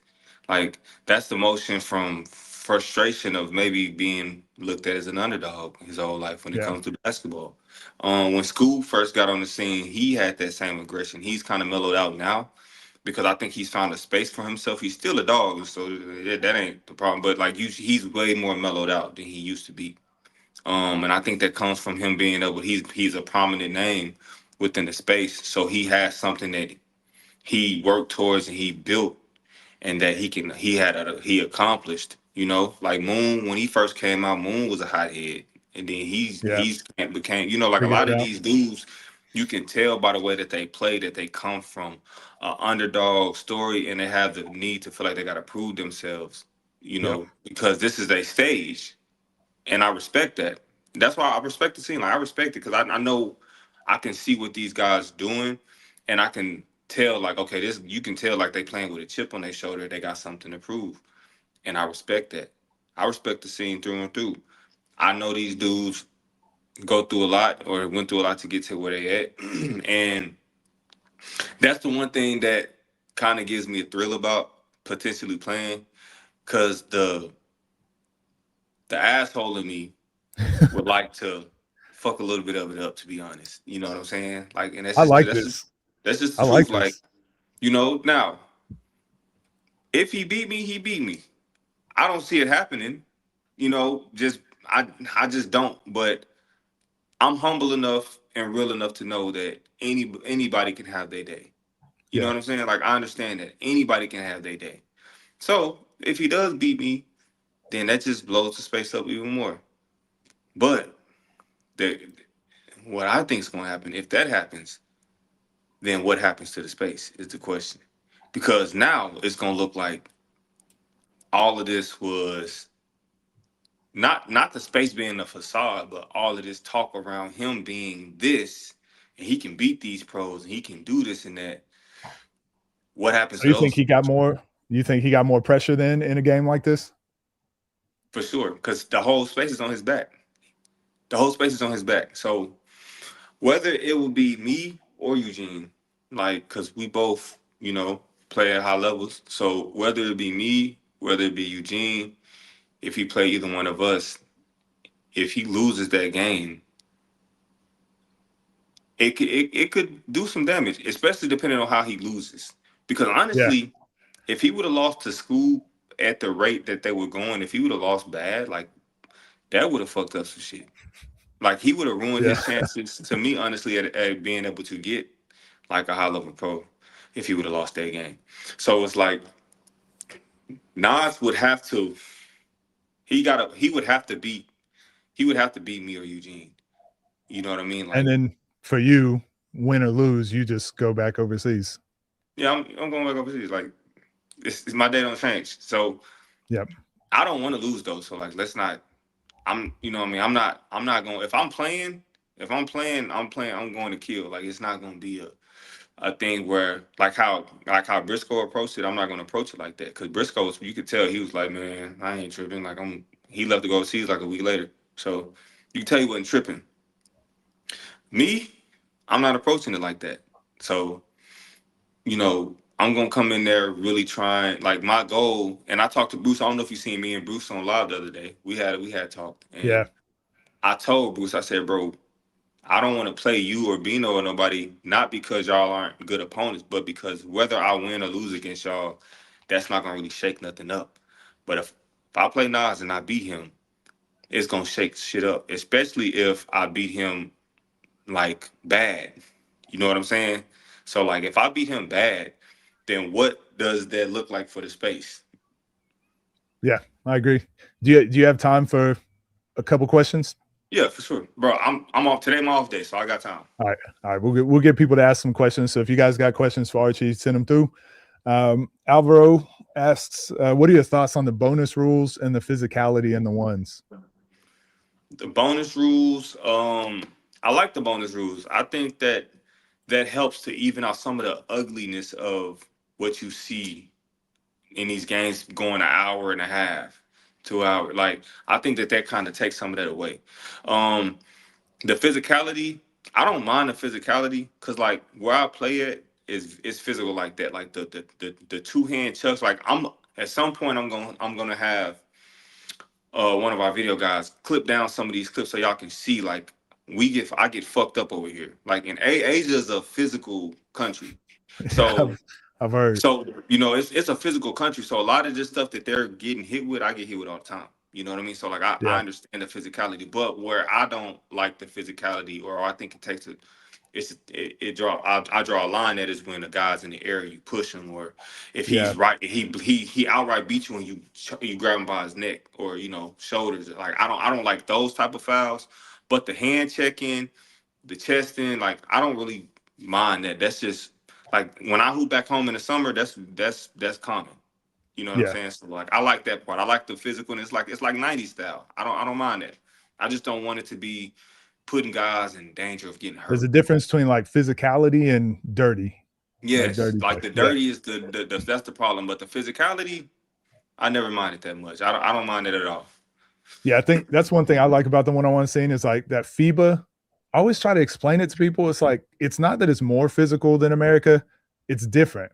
And it's Hmm. like we always talk about chest, hips, hand checking, Hmm. even like your cylinder. Like, if you're just shooting it and Hmm. like you didn't create space, they don't care if they're in your space. No. Whereas Bro, in I had a couple plays today on our game earlier today where I would shoot the ball and the defender would like have my hand like this. So like I can't even do this because he has my hand and the ref won't call it. They like, yeah, no. You know what I'm for saying? me it was the Yeah, they don't elbows. call it either. Like They if don't call that they do this, they don't call it. Like they because barely touch you. They touch you a little they'll bit. put their hands up and they won't Mm-hmm. be straight up, but they'll be like forward a little bit.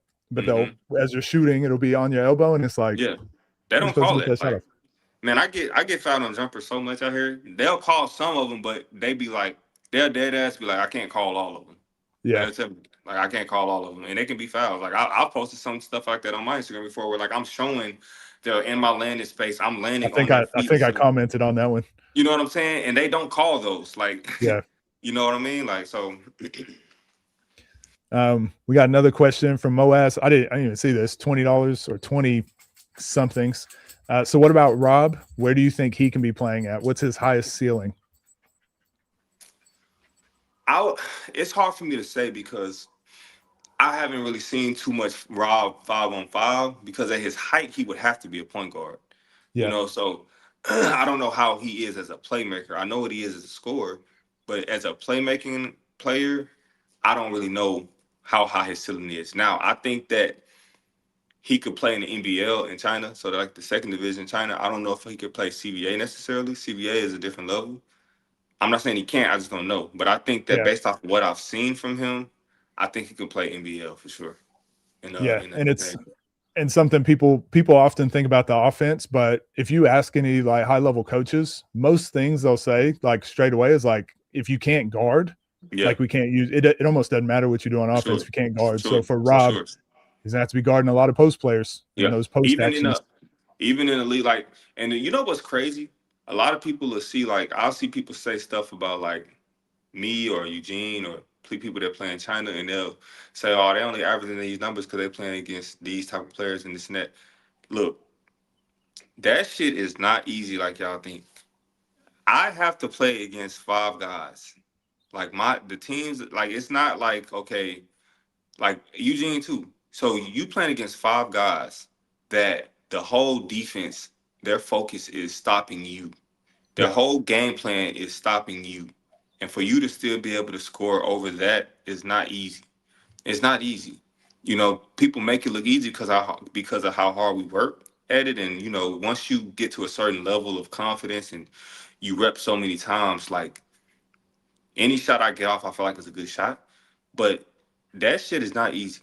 When you look at the shots that these dudes make, some of the shots I make, you can't look at that and be like, oh, he only doing that because he over there. Like, no. I think that was one of the things I heard the most. And one thing I tried to get people to understand too, like you wouldn't come over here and compete against, you're not competing against a spot for this guy.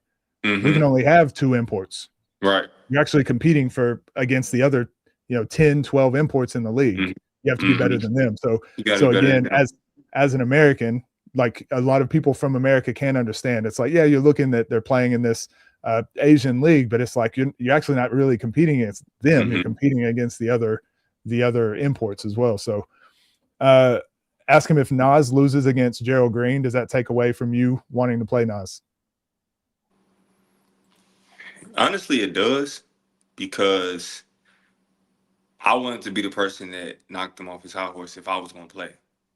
You know what I'm saying? So, like, him losing to G Green would make me, I'm not going to say I wouldn't play the game, but I wouldn't be as eager to play it as I am now because right now, with him being a hot commodity like he is, it will make more. It'll make it more sweet. It's like going into a away arena and hushing and silencing the crowd. Yeah. You know what I'm saying? Like, so that's kind of the approach I have with playing Nas if we do play. But if he loses to G Green, it takes away from that because G Green would be the one that broke his 3-year streak. You know, so that would be it wouldn't mean as much to me then. Yeah, no, I feel that. Nas, can't lose. Baby Durant, Archie, you played public school ball in Arkansas, right? What do you feel about the death of public school ball now? Top 100 recruits leaving public schools early for prep schools. I don't like it. I think I had every chance to go. It's crazy. I had a couple prep schools offer me my family money for me to go. Um, and I turned them down. I always believe I have that old school mentality of I feel like if I'm on the court, I'm enough. Like, you know what I mean? So uh me being a top 10 recruit, I did it from my public school, which was Sylvan Hills. I didn't see a need for me to go nowhere. It's like I got everything I needed here. And not only that, me playing how well I did in high school shine light on so many other younger guys now who are in the NBA, like a Malik Monk, a Moses Moody, a Nick Smith Jr. He went to my school.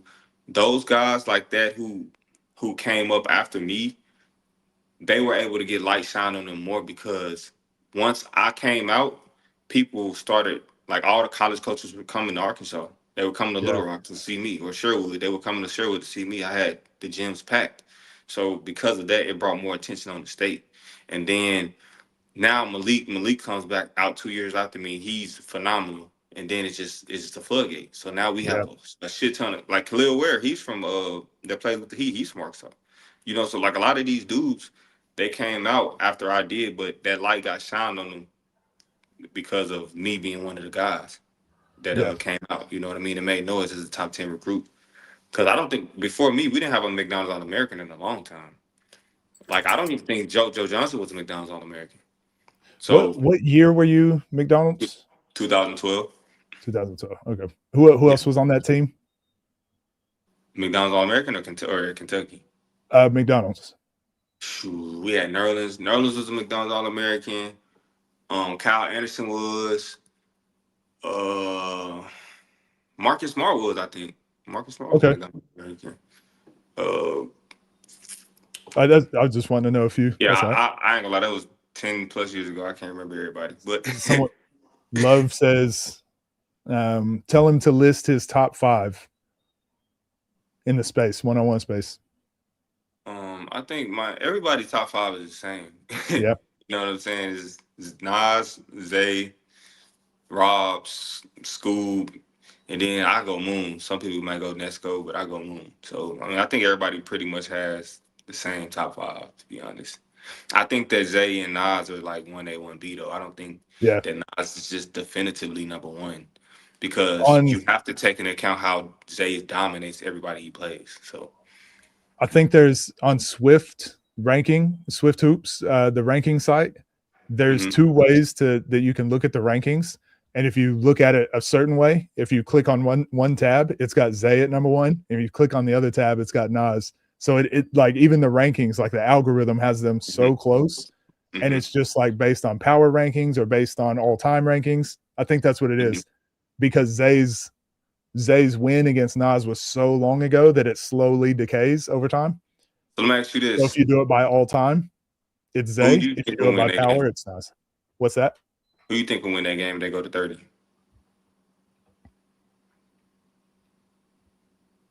I think it's going to be close regardless because Nas being able to shoot threes It's safe for sure. It's going to definitely even it out. But the difference with the way Zay plays, I think he's perfect for the one-on-one space.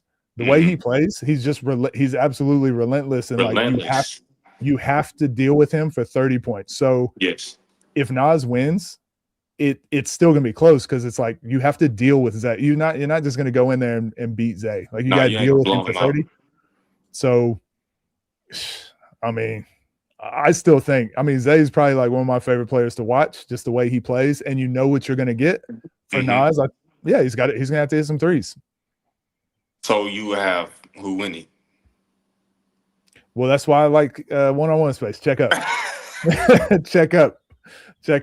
I will have to make a prediction on that when it gets closer. But yeah, when you think about like how Nas played SK, like you don't have those opportunities to have, those lapses against Zay. You can't give up 26 and a half to Zay. And then the way he played against Scoob, again, you get behind. And that's a problem because Scoob usually is really good at closing.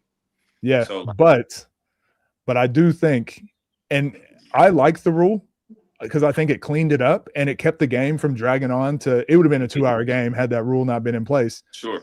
But I do think without that rule, it would have favored Scoob a little bit more. but like Scoop had opportunities. He missed a couple Yeah, like open jump shots. He yeah. The missed a one couple the one layups where he kind of shook Nas and had. I thought that was game. at the for the three, but Yeah, for even the three. the very first opportunity he had to score for game, the very first one he drove left, little Mm-hmm. bump off baseline and Mm-hmm. just missed a Mm-hmm. clean look. So Yeah. he had a lot of really good opportunities. So Yeah, he again, had his opportunity. Is no excuse to me for him losing. He could. I don't think he would, and I don't think he would make one.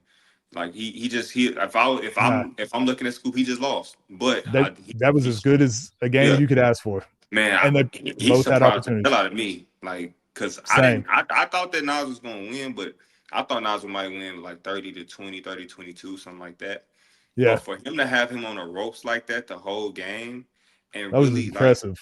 like I gotta give Scoop his props for giving Nas that challenge that I didn't think he would give him, and I also got to give Nas his props for being able Figuring to it out. handle that Yeah. and find a way to win that game because Yeah. that it was a great game. Yep. I agree. There was one more. Who are y'all top 5 on TNC, OTD, Ball is Life? We don't have to list the top 5, but it said if they play each other, who's on top of the 3 platforms? I guess let's just combine them because we don't even I know was how say you big split up ball is life OT, and Ball OTD is may Life. well combine those. If you say the top 5 dudes on ball is life, OTD versus the top 5 on TNC, I think that the best chance that TNC has at winning games would be Rob and Moon. Now I don't know who you're gonna match them two up against, but like whoever you match up Rob and Moon against, I think that they would have the best chance at winning. I think that the other three will most likely win their matchups against whoever's on TNC side. Uh, but I won't count TNC out because those dudes, like a lot of their dudes, can shoot.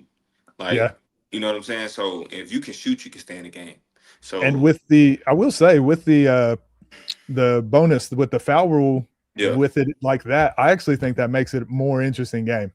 For sure, because you got to play actual. You got to like at certain points you can't foul. You got to play defense. That's why I like the rule. Like you can only foul me so much before you really just have to nut up and get a stop. Yeah. You know what I'm saying? And I think that's what I want to see the space go towards. Strategic fouling is cool. Like I get that. So I'm not mad at that because even in 5-on-5, you strategically foul sometimes. Like in Europe, they're quick to take fouls on fast Yeah. breaks. You know what I'm saying? So like strategically fouling is not a problem, but fouling to where you're abusing it because there's no rule against it is the problem. Yeah, and I think a lot of people haven't really thought about it enough, but it keeps the games from like that. Again, that Nas Scoob game ended when it was supposed to end. Yeah. Because yes, Scoob fouled him, but Nas had a wide open layup. He had to foul him. And it's Yeah. like, yeah, he shoots a free throw, gets the ball back if he misses, and they're like, but there's no pressure. And I'm like, but the game was over. Yeah. The He game had a was going to layup. He end. wasn't gonna miss a layup. If like to end it, you got to score before it gets to that point. And because there's no timer on the clock, I would rather it be like there's too many fouls on both sides. Every foul after this, you get the ball back or whatever. I'm like, it ended when it was supposed to end. Because just think about this. When the first part of that Nas versus Say game, Nas was dominant for sure. No question.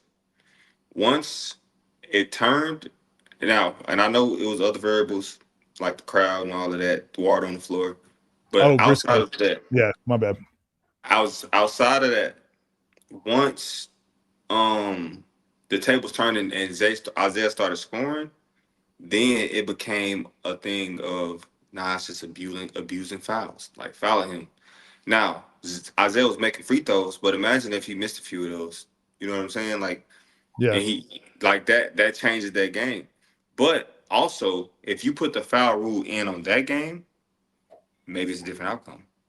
Because now It's a Nas, you know what I'm completely saying? different strategy. This is a completely different strategy. But he fouled so many times that game to where it's like, okay, that was the first time where I was like, all right, they gotta fix something with these fouls. And then, as time go on, then it was like the Bruce and Dooley game. It was a lot of fouling there. Even the Mike Harden and what's the name game? That was the first game of the LA card, LA pay-per-view. It was a lot of fouling that game at a certain point. So that rule needs to stand. I think it needs to Yeah, stay because I agree. I you know I think it it can be needs. tweaked. it can be, the number can be tweaked, right? Is it 5 fouls? Is it 6 fouls? Is it 7? Whatever. Like the number can be tweaked. I mean, it's 7 right now, but I liked when y'all did the free streaming. It was 5, to be honest. So here's where I agree with you, and this is where both of us are going to get a lot of flack in the community in the comments. I think having it at 5 for normal games, normal events, it just keeps it quicker. And yes, that means some people are going to foul too many times and give up too many free throws, but it's like that's on them to adjust. Yeah, that's on them. That's a strategy that you got to think about. Then I do like 7 probably for pay-per-views, just because how much money is on the line and how many breaks there are, things like that. Like this is a huge event. I think I'm okay with 7 for pay-per-views, but I think for just the single one-off events, 5. Yeah, get through this game. I'm okay with that. I wanted to be able to see skill sets. Like that's what makes basketball the sport that we love. The grit, seeing people who play really hard, and then seeing skill sets. But you couldn't really see a skill set in that Briscoe game from Briscoe. And we know everybody knows how skilled Briscoe is. We couldn't see it because it was so much fouling going on. You know, and so that's why it's like, okay, when it comes to the ones, I want to be able to see how good you are playing against tough defense, but not just I'm a foul you defense. Because realistically, I just got to put my head down and just try to go get a layup if you're gonna just foul the shit out of me. You know what I'm saying? But we've already seen it. We've already seen that. Like we already saw Keem versus Bruce. Mm-hmm. We don't need to see 5 more of those, 10 more of those, 20 more. For sure. That was crazy too. It was fun to watch. Like going back and watching it, it was. I want to see someone power through that. But now that I've seen it, I don't ever have to see it again. Now, now I'm good to just be like, okay, these guys are willing to run through a brick wall. Let's just see what their skill looks like now. Let's see other ways to win. So what do you think the next progression is for Keem? Because Keem is quiet, but Keem, you know, he's the heavyweight champ right now. What is his next progression? Like, who does he play? Why doesn't he get to play against a guy like Nas? Well, because I think Nas built up this matchup kind of with you. He built up. No, I'm not saying like now. I'm just saying like just up until this point. Like, why pathway? Yeah. I think what would help Keem out. I think the platforms are still figuring out how to build players. They don't really know how to build them. So I think it's still on the players to build themselves. And like that's what I was saying. Nas understands it. He knows how to build matchups for what he wants. He knows how to politic. He keeps saying. Keem just wants to hoop. Right. Moon just wants to hoop. Scoob just wants to hoop. I don't think having I just want to hoop mindset works anymore. No, it don't work for this thing because it's like boxing. Like all the boxers, they talk. The ones that don't talk, they don't get the paydays and they don't get the fights. It's the ones who talk that make people not like them. That's so a lot of people don't know. Like me and Floyd Mayweather, like we're like this. You know what I'm saying? Like that's like he's like my uncle. So he used to always say like the only reason I'm getting paid like this is because I make them hate me. I gotta make them hate me. Everybody want to see me lose. So that's why I talk like I do, because when I don't lose, I get the biggest paydays. If you talk like that, people want to see your downfall. Yeah. And they will pay to see your downfall. But if you keep winning, they'll never see it. So that's why it's like it's a high, that's the part of ones. Like I said, it's a high risk, high reward. Yeah, I agree. I think for Keem, just his pathway is going to be tough because he's taking tough matchup, even playing Hagel, because he beat Dang, and he's an unknown. That game could have gone any way. So, but the fact that Keem came in, beat him by 25 or whatever, then Keem plays Joseph Lewis. Either person could have won that game. His first game was against Zay. So, and then he played Bruce. Like, so he's not taking easy matchups, but it's just like his pathway to get into that top 10 or top 5 conversation. It feels almost impossible. If he's not going to do it the LP route, if he's not going to do it the content route. So I think the platforms will figure out a better way to build players up. But if the platform doesn't do it, it's going to be tough for Keem to just. I think he's a fan favorite, oddly enough, but it's just not enough. Like the fans aren't loud enough to like push him into certain matchups. Yeah. For sure. So it's on him. He got to make it happen. Basically, you think he can make it happen by playing more, or you think he got to talk? Yeah, I think his talent is just. I think his game is loud enough by itself to where people are going to want to see him play. And he's also had success like every environment he's been thrown into. Like that Bruce game is going to go down as one of the most pivotal games ever, just because of what it meant for the scene and how physical it was. But it was also the first belt game we ever got. Then he put his belt up against Joseph on a pay-per-view. So it's like he's doing all the right, he's ticking all the boxes, but it's like something has to happen to like, it's still not sticking in a lot of people's heads. So it's like something else. He need a statement win then. Something to point to. Well, or what would you count as a statement win? Because the only guys who really count as statement wins are the top 3 guys for real. Scoob, Rob, LP. But it's like, okay, but I don't I even think know. LP. I think LP. I don't even know if they're gonna say LP's a statement win right now. Oh, you don't think so? Just simply because he hasn't won against like a top guy yet.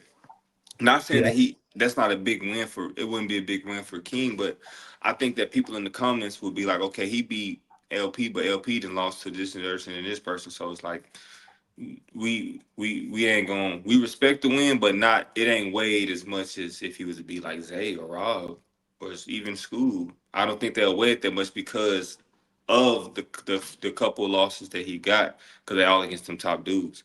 So yeah, I was kind of thinking more so from a loud perspective, because I think that'll force you into a face-off. It's going to force you into some content. It's going to force you to. It's going to force you to contend with LP. Like, look at, I think Joseph Lewis's stocks since he played LP like through the roof. Even though he lost to Keem afterwards, I think people are still really high on him just because they saw how once he played. And then he got picked up by TNC too. But yeah, once you play LP, I feel like that boosts your stocks too. I could be wrong. No, it does, but it used to. I think before this loss against Zay, it really would, but I don't know about now after this loss versus Zay, because that was a like a definitive win. It wasn't like a nail biter. So yeah, I don't know how people view LP now when it comes to that. Now, when it comes to fives, I think that everybody still views LP as pretty much one of those top dudes, especially how he played in the tournament. Yeah. But when it comes to ones, I don't know. Not saying he can't be and that he's not capable, because we all know he is, but just based off of what has happened with his 1v1 so far, when it comes to good dudes, because the dudes who ain't on his level, he's thrashed them like he should. But when it comes to dudes on his level, it hasn't been the same outcome, So I don't know. That's all. I don't know. I think that would be a good game though, because that would be a game for. It would be a good game for both of them. It'd be a good game for both. Yeah, because I think LP needs a big win, and I think Keem will be a big win because he's the heavyweight champ. But is Keem a big enough win to warrant another? That's going to be the worst world ever if Lamar Peters has a belt. We're going to be hearing about that every day. There's going to be a post about it every 2 hours. We need to make this game happen. Actually, the more we talk about it, I think this game needs to happen. LP versus Keem, set it up. LP versus Keem wouldn't be bad, man. So do you got to put your bet up every game? No. So Bruce ruined the whole thing because he just decided to put the belt up against Keem for no reason. Because he always, Bruce always wants to play for the highest stakes. He just wants to he wants to play the game. So it's good for the culture. But then now Keem feels like he's got to put the belt up because he's kind of like Bruce. He doesn't want there to be like any excuses or anything left over. So I think he's going to keep putting the belt up. You shouldn't, but he's going to keep doing it. I mean, shit, when you box, you put the belt up every time on it. I think, well, unless you're like out of your weight class or something. Let me ask you a question now. And this might be a stretch, but it's a question I'm just curious. I saw the other day Nesco said something about being done soon, right? Did you see that? Yeah. Do you think any of that has to do with him losing to Jerome? So I don't know if he's like, I don't want to speculate because I don't even know if it was serious or not.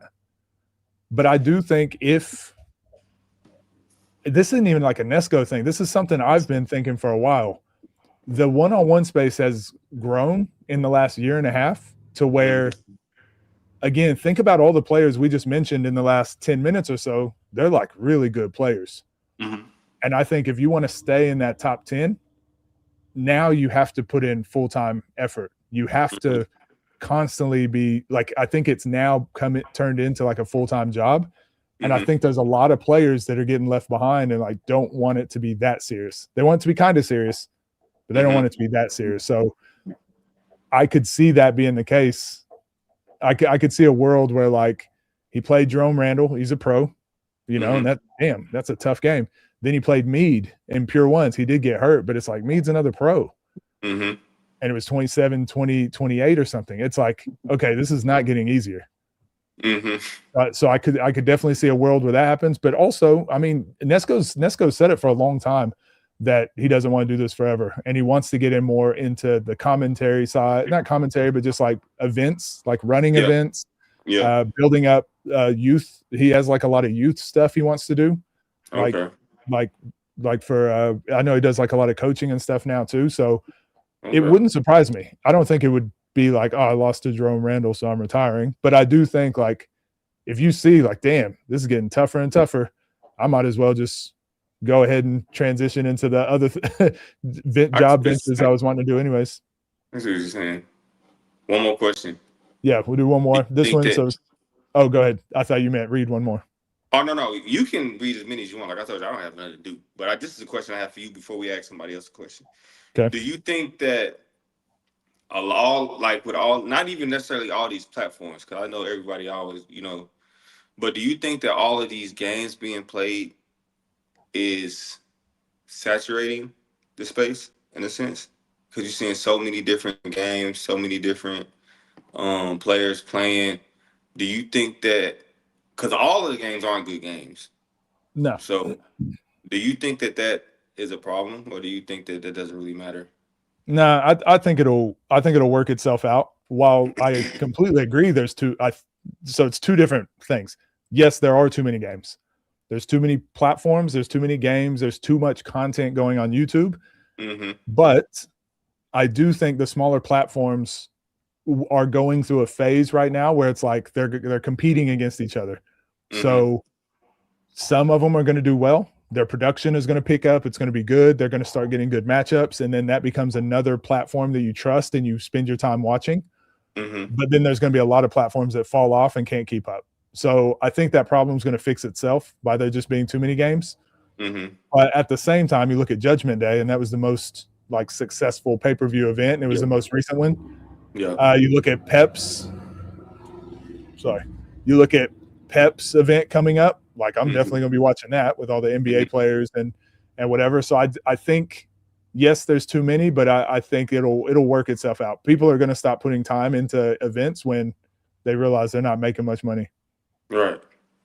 Pep is putting on some shit, man. He ain't fucking around. He making these events happen. So now these smaller, because I know last year every event that came out I bought and I watched every single one. This year I've canceled a couple subscriptions. I've stopped watching some events, but then there's been a few where I'm like, I have to be there for that one. I have to watch that. Can't wait.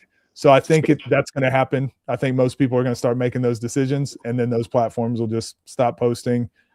And there's going to be a certain quality that a game is going to have to be put on YouTube. For sure. So I think that'll get figured out over the next year. Okay. Ronan asked with the $5, thank you. Do you agree overseas guys see the one space as a good brand builder right now that aren't EuroLeague? Well, I don't think that if you say brand builder as far as just getting more popularity for yourself, yes, but the 1v1 space to me, I don't know, but I don't honestly think that the 1v1 space will get guys like you can't send your 1v1 film to a team and they sign you off of that. I don't think that it does that for you. I think that it gets you more popularity.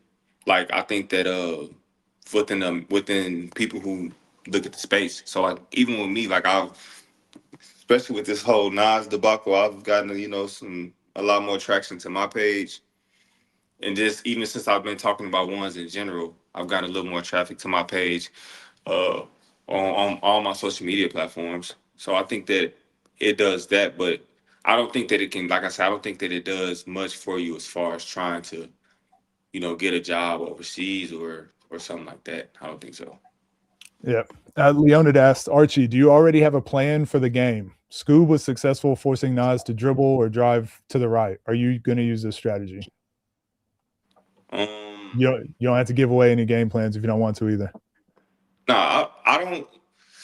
My game plan. Well, I don't have a game plan yet because first off, the game isn't official yet, so it's nothing to game plan for yet, honestly, until it's official. But if I had to have something, I would watch him. I've watched his games, but I would watch a little more. I've seen some stuff now that I know that I could use defensively to make it tough for him, along with my physical tools already that I have.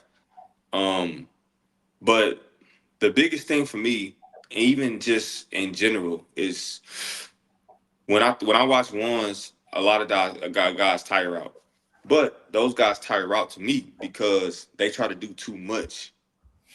So the biggest thing for me, which this is how I am anyway, is when I'm on offense, simplifying my game, taking what he gives me. He has to give me something. So I'm comfortable at all three levels of scoring. So I'm going to take what he gives me, and I'm gonna make those shots, and then I'll have more energy for when I do miss to guard him.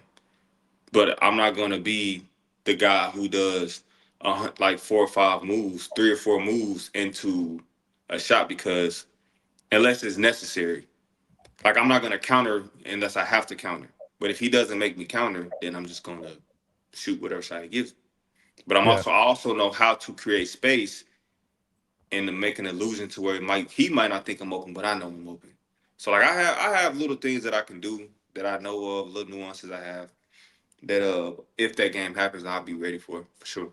I know when we talked in person, one of the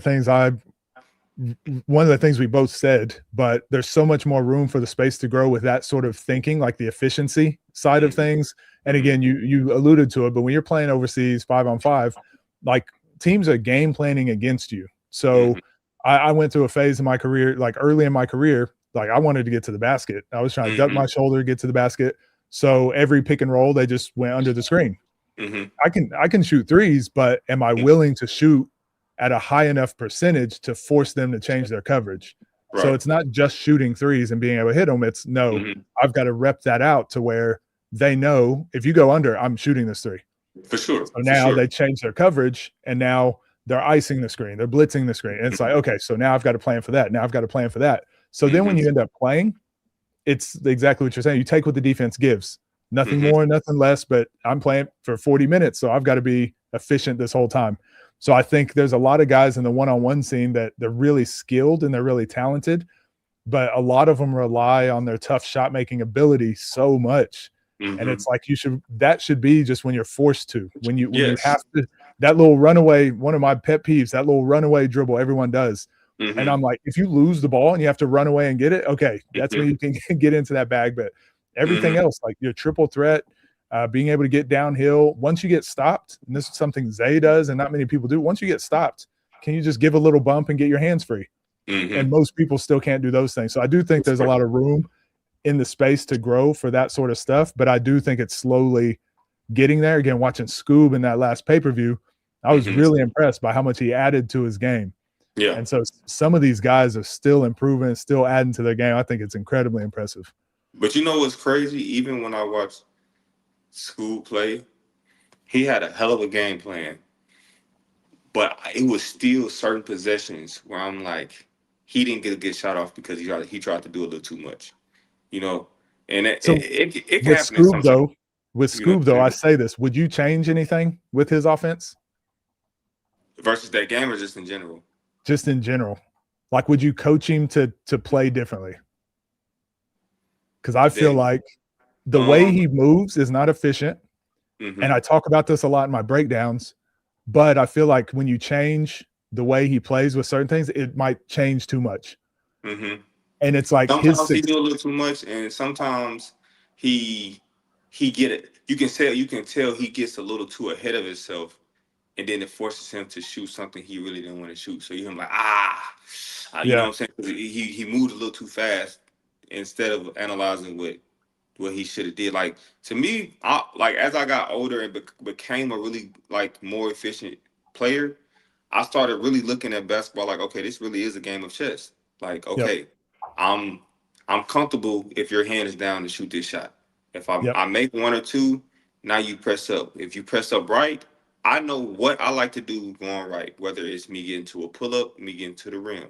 If I get to the rim and I try to go off one and you're a shot blocker and you try to get my shot, now I know to play off 2 feet against you. You know what I'm yep, saying? So if I like going left, I know me going left, I like to bump with my shoulder and get separation for a step back. If I get that separation for that step back, or if I don't mm, get the separation off the step back, I know I can get through to you through your body straight line to the left, and then I can go finish. So it's really a game of chess when you really analyze it, but that just comes with experience and having to deal with different coverages and defense over a certain amount of time. You just yeah, start to understand, like you understand, like, hey, you can't just be one dimensional. Like you can't just be a straight driver. You can't just be a straight shooter if you're gonna be high level, unless you just a fucking out of this world shooter or a fucking out of this world driver. Like, but even as an out of this world driver, your shit is limited. You know what yeah, I'm saying? Because especially in overseas, it's no 3 seconds. So everybody's in the paint. They just waiting on you. So when you just a straight driver, it takes away from everything. But when you can shoot, you got a mid range, and you can get to the rim. Now you really can play chess with these guys because yep, you have a counter for everything they try to do. They want to go under the screen. I got clips. You go under, I can shoot that. Like I know for a fact I'm probably shooting like on the year I shoot 30, I think 36, 37 from three on like almost 8 attempts a game. But it's yep. like different. It ain't catch and shoot. It's But some catch and shoot. It's you're very some, similar to my percentage, you but know you're what I'm saying? shooting them to open up layups. You're Yeah, I shooting open them up to layups and open up. open up my mid range. Yeah, Like my biggest thing is I love when a guy guards me two ways. If you guard me far back, like bait me to shoot, I love that because I can take my time and knock it down.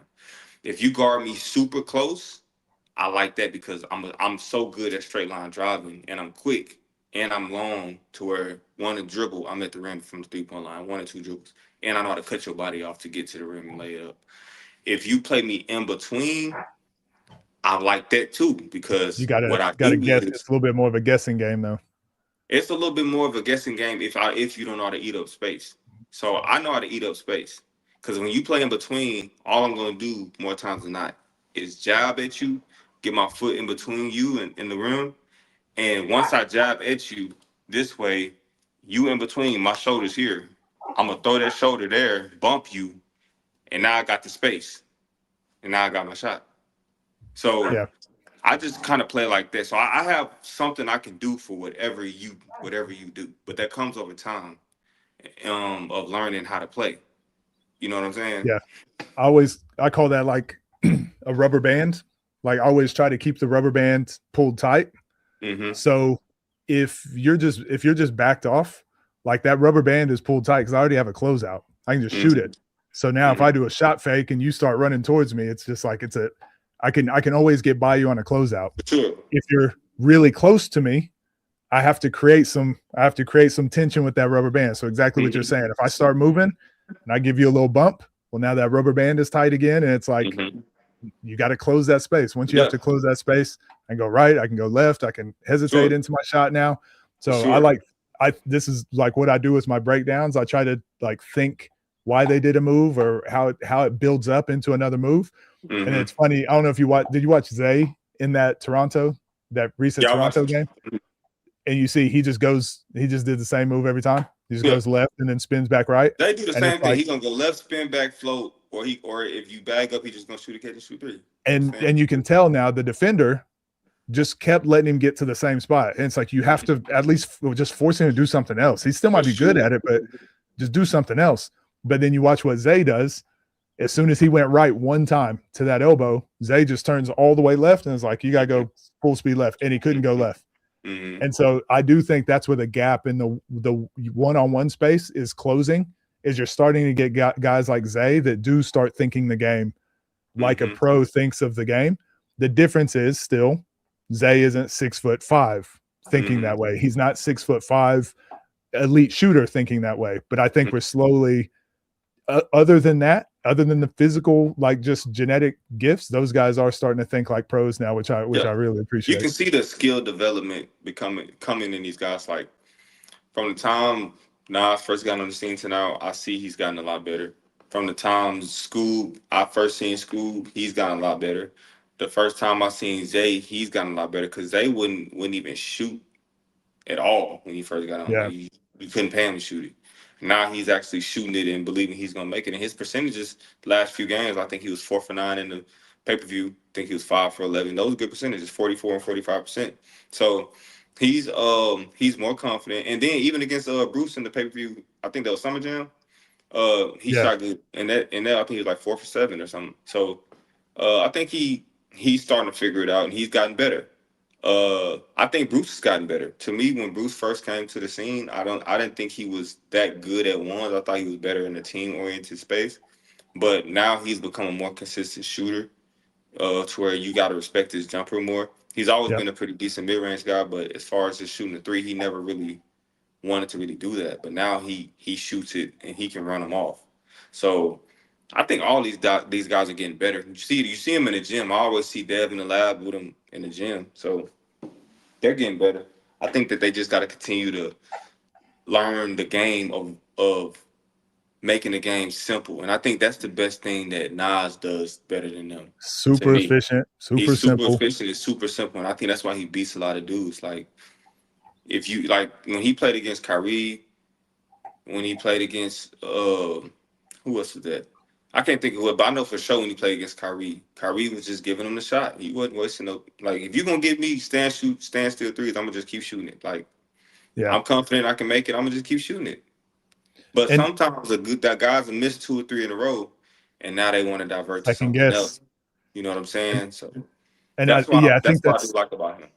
Yeah, I think that's definitely like another pro mentality thing of, like, you've definitely played against somebody at one point in your career where if your hand was down, they just make it every time. Yes, like, not, and I'm not saying not guarding them. I just mean if you're there, but your hand is just not there. Like, if anybody that guards me like this, I love it. It's an open shot. I don't care how close you are. Please guard me like this. Because if you do that, you're not stopping this at all. That's not stopping this. This, for me, is not stopping that, because all I'm going to do, I'm going to go here, I'm going to go around your arm, and I'm coming right here. I know how to shoot from different places. Like, I can go from here to here. I can go from here to here. So the best way to guard me from shooting a shot, you literally have to get in my hip. You have to get in my hip. Probably active, right? We spoke about this in person. If you do this right here, that's cool. That's cool if you do something like that. Like, that's cool. But then there comes my jab work. Like, I'm going to jab you a couple times, see what you're going to do. But if you're doing this right here, that means you're close enough for me to attack you more times than not. Because if you was doing this right here and it wasn't close enough to where this affects this, that means you ain't in my shooting pocket, so it don't mean shit.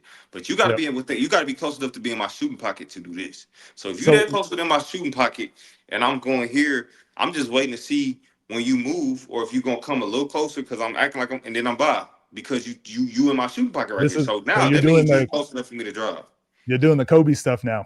So this is when I used to watch Kobe, and we're like trying to learn why his footwork is the way it is. It's that sort of stuff. It's that.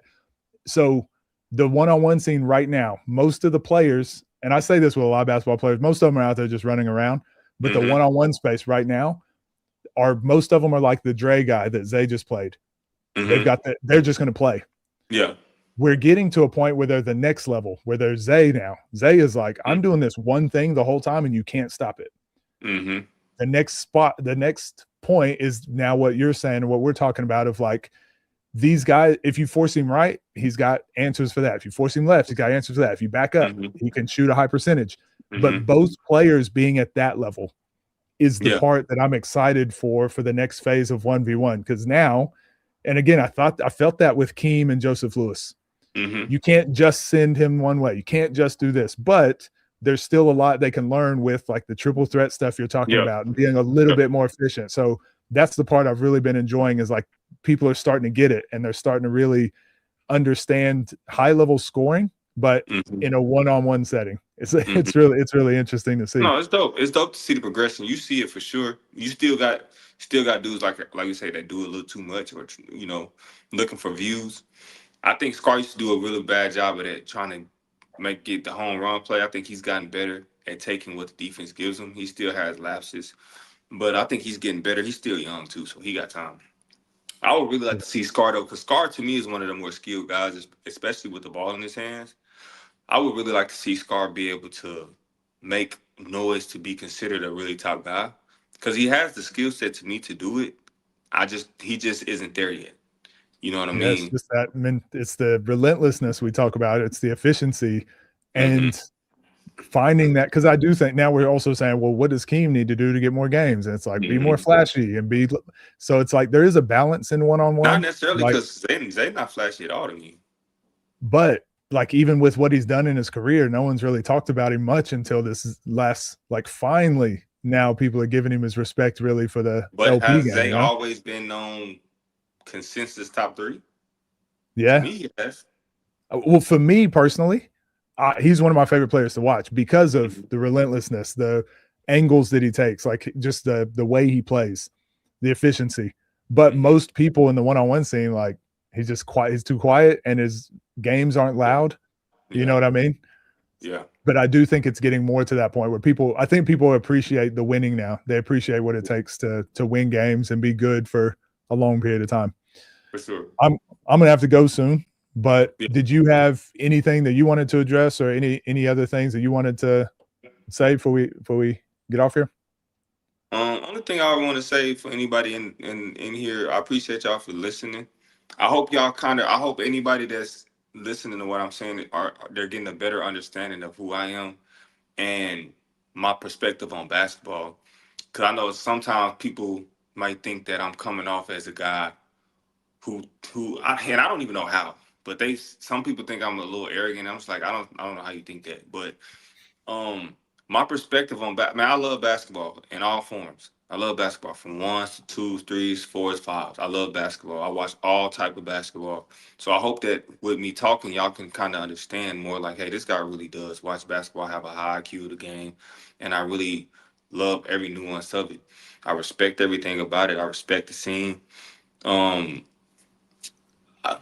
This game with Nas, if it happens, it happens. If it doesn't, it doesn't. So, we going to see what happens when I talk to Dave as time gets closer. But if it happens, I'm going to give you guys a show. If not, then life goes on. But I'll still be around to answer questions and talk about the space because I'm interested in it, So that's pretty much all I got. Yeah, I appreciate you. Like I said, for me, my content, like my channel, it's a lot more of these types of conversations. Obviously, I did want to touch on the Nas situation or whatever, but this is what my community come for. They like these conversations. You see a couple comments here, like love these detailed Hooper talks, Archie giving free games. So I think most people that interact or that know of you, that interact with the one-on-one scene or 5-on-5 as a whole, I think most people think like you're good for the space. Most people hear what you're saying and it's like they're fine with it. I don't think most people take issues. It's exactly what you said earlier. It's the kids, it's the people that are in one-on-one basketball for the loud noise. Like they're the ones that are taking it and running with it. So 100%. Yeah, I think majority of hoopers, majority of people, like it's not a big deal, but now it is an exciting conversation to actually have, seeing you possibly be on the scene. Even if you don't play, like I said, for me personally, watching you dissect the game a little bit in person, it's awesome. And I think more people having access to that, it's really good to see. So, yeah, I got nothing else. But anytime you want to have a conversation, man, feel free. We Oh had yeah, man. I nearly appreciate you, Coach. We can do this definitely again for sure. I mean, okay. we might be able to have a conversation after the pay-per-view event on the 26th. I think that'd be a good Yeah. time. Yeah, let's do that. Okay. Yeah, sounds good. All right, All man. right, Take brother. care. Good luck for Yes, the sir. rest of the season too. Appreciate it, bro. Yep, of course. That was a good that was a good chat. That was a good talk. Thanks for the $2, Leonid. Yeah, that was good. I enjoyed that. Did you guys like having an extra stream today? An extra stream, another interview, a free two more hours of content. There you go. That was unexpected, but yeah, just want to have a conversation with Archie with all the Nas stuff happening. And like I said, I think there's a place. I think there's a place for the toxic drama, set the game up, boxing pay-per-view kind of noise. I like it. I thought that interview, or I thought that conversation him and Nas had was funny. It was hilarious. But I think there's also room for appreciating like the basketball aspect of it too, and understanding like doesn't have to be super toxic all the time either, you know. And also, hopefully it's impossible to just clip things out of context too. So peak amount of viewers as well. We've had, it's because it's a weekend, I'm pretty sure. I think I've had a couple streams where we've had quite a few viewers, but well, obviously having a conversation with Archie is something that a lot of people want to tune into too. So could be right. But yeah, I had nothing else today. That's all I wanted to do. And instead of doing that recording privately, I figured we just turn it into a stream. And that way you guys could ask live questions. So yeah, I'll see you guys Monday. So I'm not going to stream tomorrow unless I randomly get someone else. If I can reach out to somebody and get another interview, we'll do that tomorrow. Otherwise, I don't know. Take care. I'm not doing anything. That's all I got.